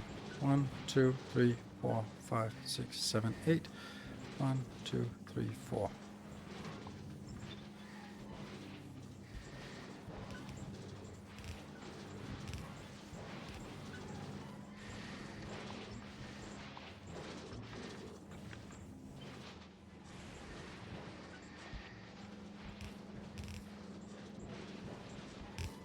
There we go.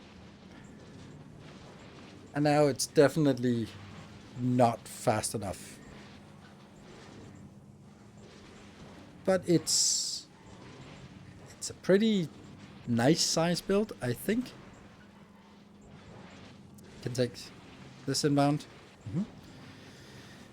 Is too big for scrap only. Does that mean it is too big for mixed recycling? No. Mixed recycling is much slower than scrap. So the best performing thing is recycling scrap. It's very fast.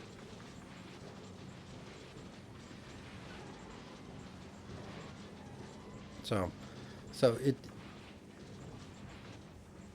it's not exactly like it'll run down here to the end and be empty. It'll never be empty down here. And it's hard to it might even be possible for us to say, okay, you know what, it's actually, this is probably still fine.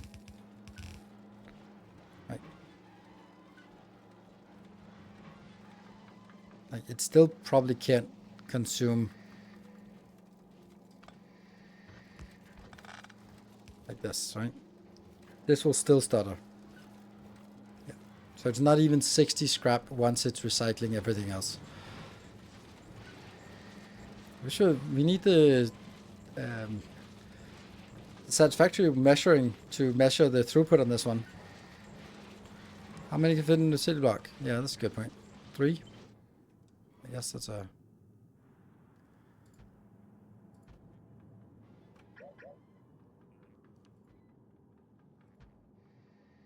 Two. That sucks. Makes it a lot worse. Design.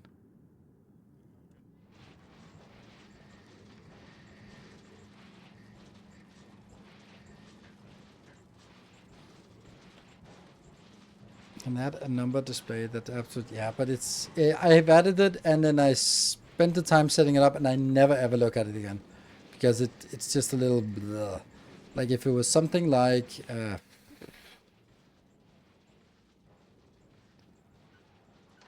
this one, that's pretty cool. But that's a little bit more.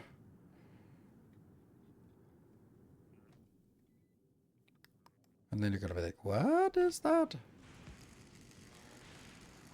So, damn it. Okay, you're just gonna be nuked. Bzzzt. And then just to show you how it works, I can't remember what it's the thousands of, but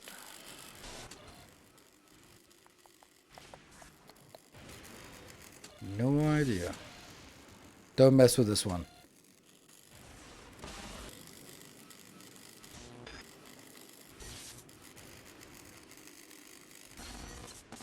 Oh right, it's yeah, it's of course measuring what is in the robot network. So if I just do this and simulate something in the robot network, then it'd be the same.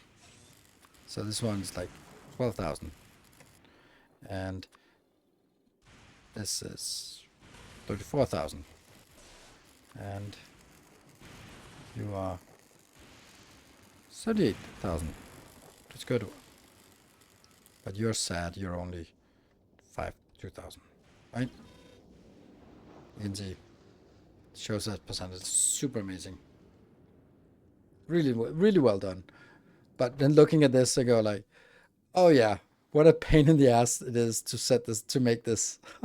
Someone has been, damn.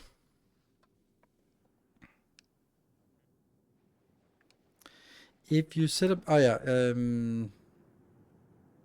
how does it do that? Add a ping? Is it a ping? No, it's a tag, right? It's a tag. No, is it a ping? Oh no, a ping. Ping is just for multiplayer, right? It's a tag. I can't remember what it was.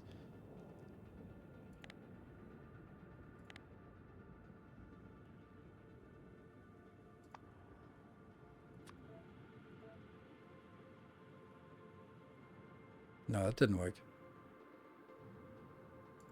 This one? That's not it.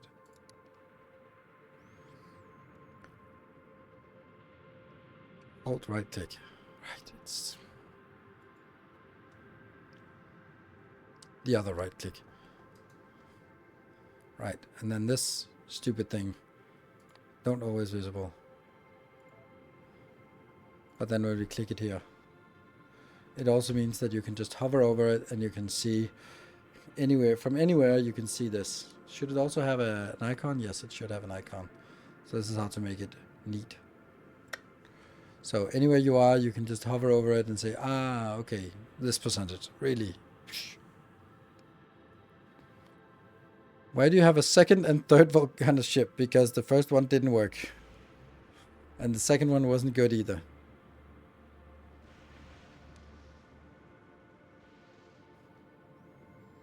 But the third one stayed up, and that's the one you're gonna inherit.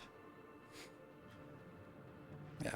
Yeah, this is a pretty neat design someone's come up with. Yeah, first ship, it didn't make it. Yeah. Anyway, that's not what we're doing. So if someone has this blueprint, then welcome to link it in the blueprint in the Factorio, my Factorio blueprint section, so that anyone who's watching go like, oh, I want that. Where do I get it? Go to Discord, and hopefully someone is linking it there. Yeah, it's in the farm upstate. Yeah. Okay.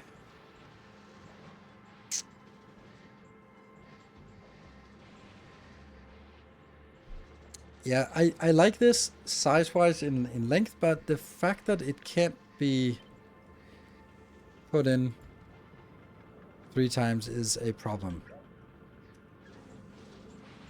And I don't see how that can be fixed. On display by normal ways, it was exclusion made with a script. Oh, okay. Now it's gone. Yeah, I think those things are sort of some, I don't know, ASCII codes or something. Combine the return lanes for single lane. I don't think that's safe to do.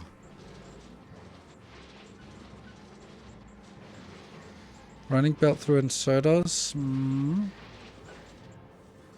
There's also a point about, like, are we going to get more than a full belt returning? Yeah, we might.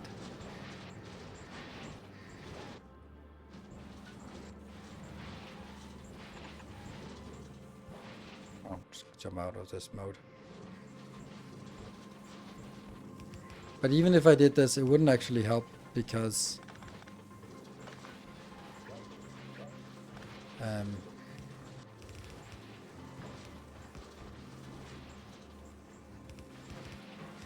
this is still taking more space, so.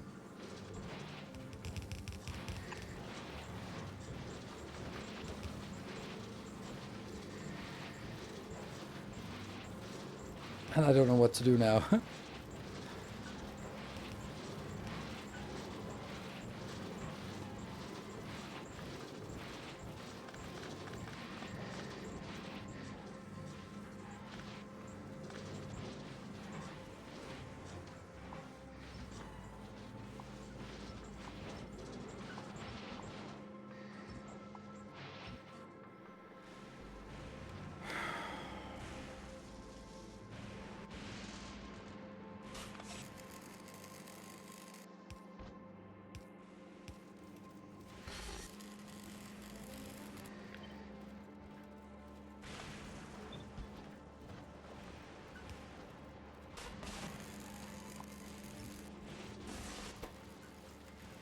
Does this even make any kind of sense?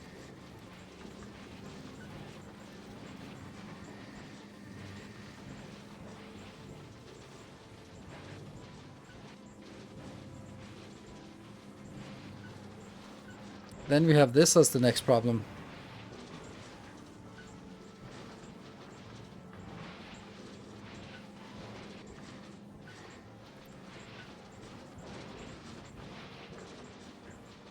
That's the name of our main source. Oh. And shadow turned out with the other comms. Yeah, I know. That's what you meant, but it's not really. Where's the output? The output is on this. Yeah. and here. And actually, this is just kind of worst case scenario, just recycling everything.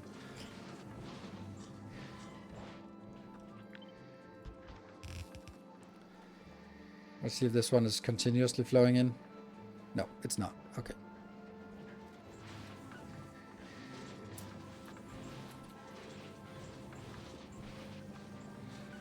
Maybe get it on the hard block and then loop back inside so you get one block back.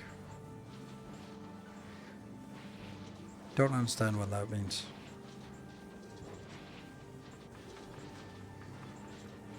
Feedback needs to be output filter. Oh, yeah, I know.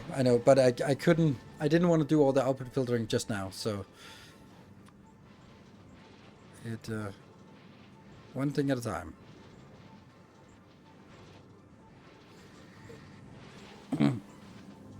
But it was just to see what I could do, and it's still gonna have the same issue if I can't find a way to alleviate this problem. And I can't do that, can I? Like, there is no way that... I mean, the one way is just saying, oh, there we go, it's not fixed. But as the productivity increases, it becomes less and less likely that these can actually output.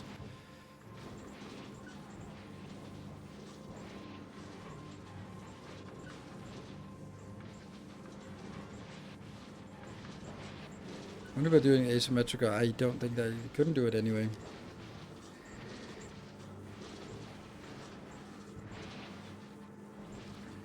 So, is the supposed to be a build that will only work into late game? I mean, it would be nice if it was a build that I didn't have to go back and change a million times. But it does have another problem for the late game, and that's that it doesn't work with stack inserters. Like, getting the stack outserters is really critical. So maybe this doesn't really matter. Anyway, let's instead look at we are getting some output here. Let's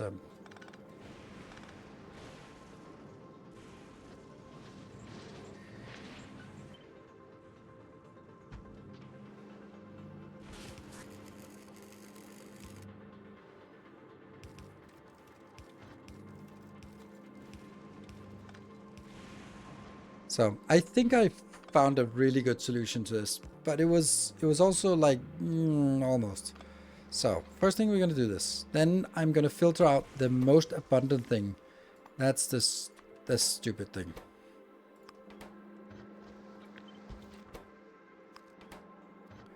And then I'm gonna be moving on. And then by doing this, I now have it this exclusively out here. Then I would put this into boxes.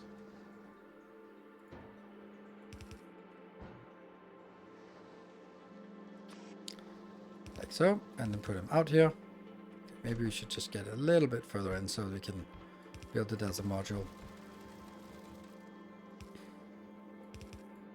And this is then the problem that this would then go out here and back. That would be the output, the return belt, which is just so happens to be exactly where the output belt wanted to be before.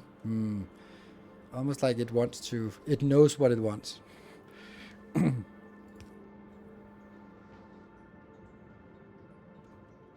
Oh, these got nuked.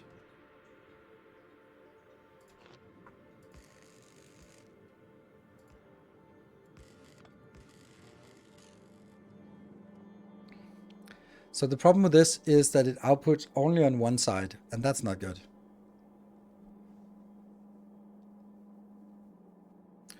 And I don't know how to fix that. And these will obviously...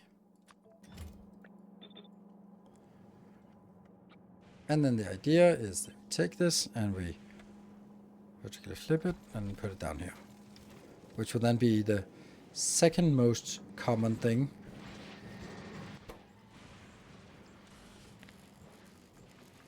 %, solid fuel.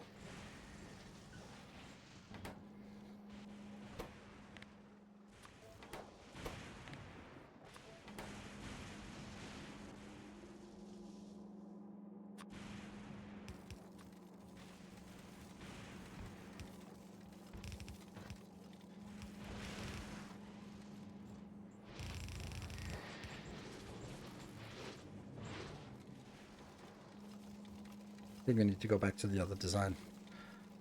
But as you can see, this has the same issue.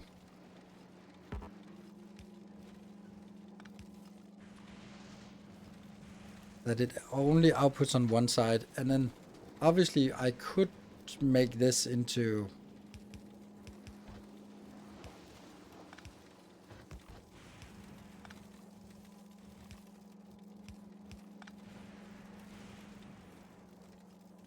all of that junk, or just maybe just make do with the slightly more awful one.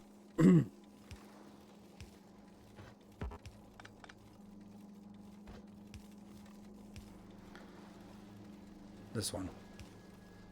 Get it back online. Okay.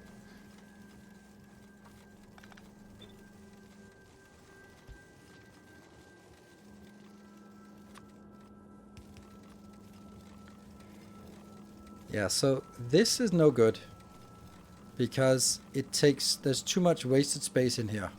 We need to get them closer. So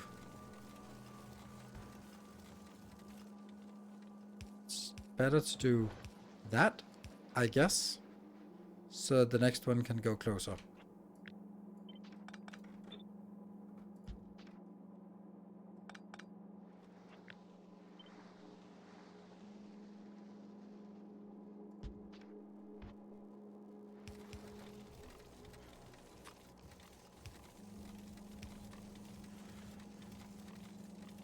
Now, something.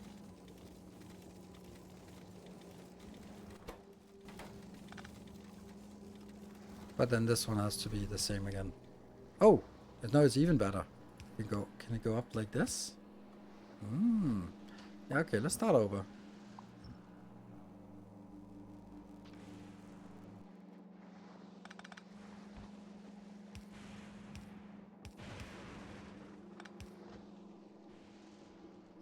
It doesn't feel right. It takes too much space.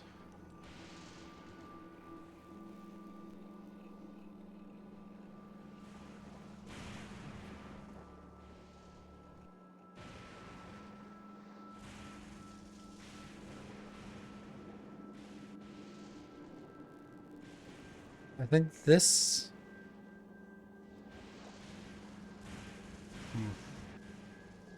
Kind of just tempted to look at this one. See what we had on Fulgora. Then it's like, oh, only have saved the bad builds.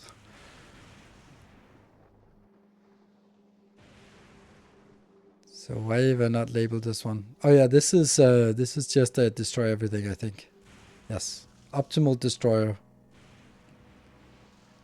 Holmium recycler. Yeah, it's also for destroying things.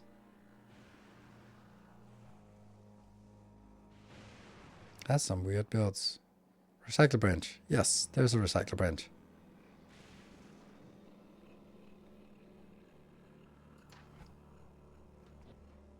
That's the one we were looking for. Oh, right. Oh, it actually prompts us. Ooh. Ooh, fancy. Ooh. Let's kill this one a little bit.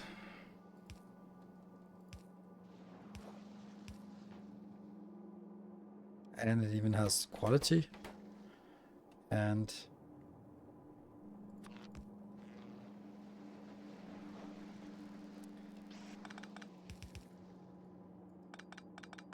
But do I want it this much? Okay, so the argument here is that I will... of course, I'll fill up the boxes, and when the boxes are full, it'll just flow through. That's much nicer. Of course, it's better than to throw it here, because then it'll probably be more filtered, even though they will always come in and take from one or the other. So the question is now, is this...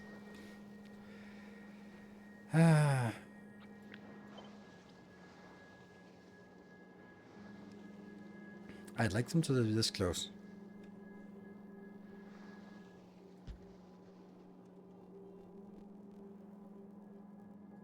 There is room for it. What about quality then? I've actually decided we're not going to do quality for Fulgora. Swing for lights. There's plenty of lights already.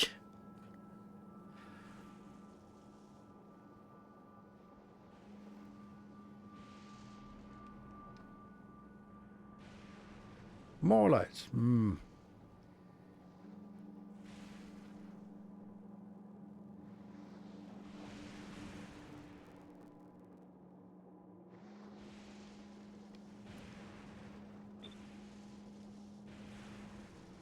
So it is only 3 wide, and then it alternates up and down. It's a damn crisp build. And then it's just a matter of how many we need of this, or more accurately, how many we can fit in to a block. This is 9 of them, and haha, that's not even close to enough.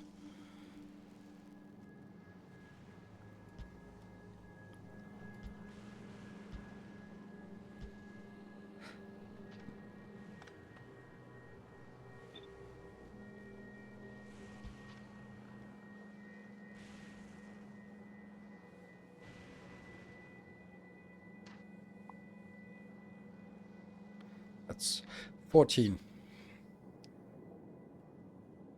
Yeah.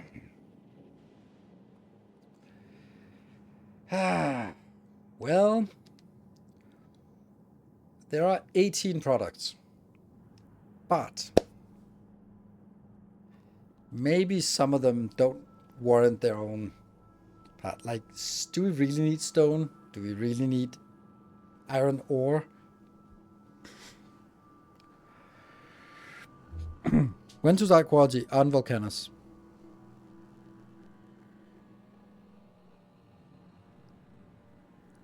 Stone for holmium solution. Yeah, it's true.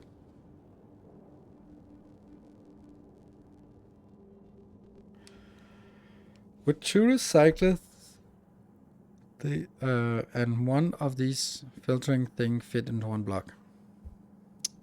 Nope. 1 plus 1 would fit into a block. This one also needs to be a little bit wider. I can feel my throat is sore, and I am a little bit impressed by the fact that I've been able to keep my voice and not being completely torn apart with a 4-hour stream. But it's gonna be the last hour that's gonna kill me, and I don't think that's a good idea. So I'm gonna have to owe you that extra hour. I don't know if Moon is around, or Moon has left the building for tonight. But then I encourage you all to remind me that next Factorio stream I owe you an hour. You're still welcome to throw in an extra hour. Then I'll just be B2. Convert bonus hour to bonus stream. I can't do that because then I'd have to cancel my date tomorrow, and that's not really happening. Or yeah, so and then it would have to be one of the too few Foundry streams that I already have that'll be converted into a Factorio stream. So I can't do that. But I still want to try to stream on Saturday, which is not exactly a normal stream day, but I want to try to focus on it so I can get more Foundry streams in. So it's going to be, yeah. The production line will stall if one of the items exceeds the storage limits. No, it will not. That's the whole point. It will not stall, because they'll then just flow past, go here, and flow back. So at first it fills up the buffer, and once the buffer is full, pass it on. So that works. But some of these things here on the last one, we can, for example, just take this one, just go in here and then put it into some boxes, and then be like, yeah, that's fine, because the quantity of the last ones are not going to be very high. Anyway, that's going to be, so I'm going to owe you an extra hour for some stream. It should be a Factorio stream, but I can't keep up at this point. My throat is sore, and I'm not 100% ready after my 4-day sickness. So need to take care of myself. Thank you very much everyone for joining. Super amazing and very good stream. Very interesting to start landing here. We learned some things about home this part, and we also over on I need to clean this up. We got this nice build here. This is a nice little build. And that means on the Factorio, the stream on, or the masterclass on Thursday will be, oh yeah, the stuff we needed before we go to Fulgora. That'll be the theme of it. So thank you for joining. Good night. Take care and stay active. Thank you for joining.